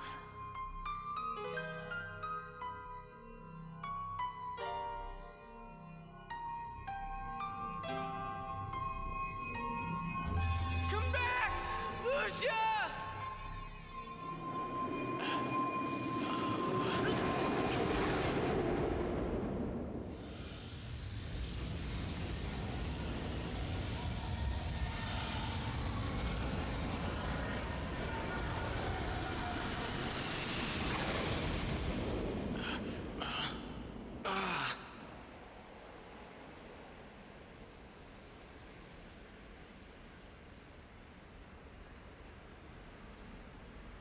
Why are you doing this, Lucia? I will never forget this place. The people here, they will live on in my memory. Forever. I must go, Hero.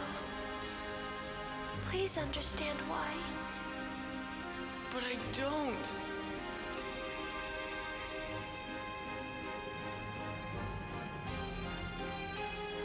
Hero, I must go back. The Blue Star needs me.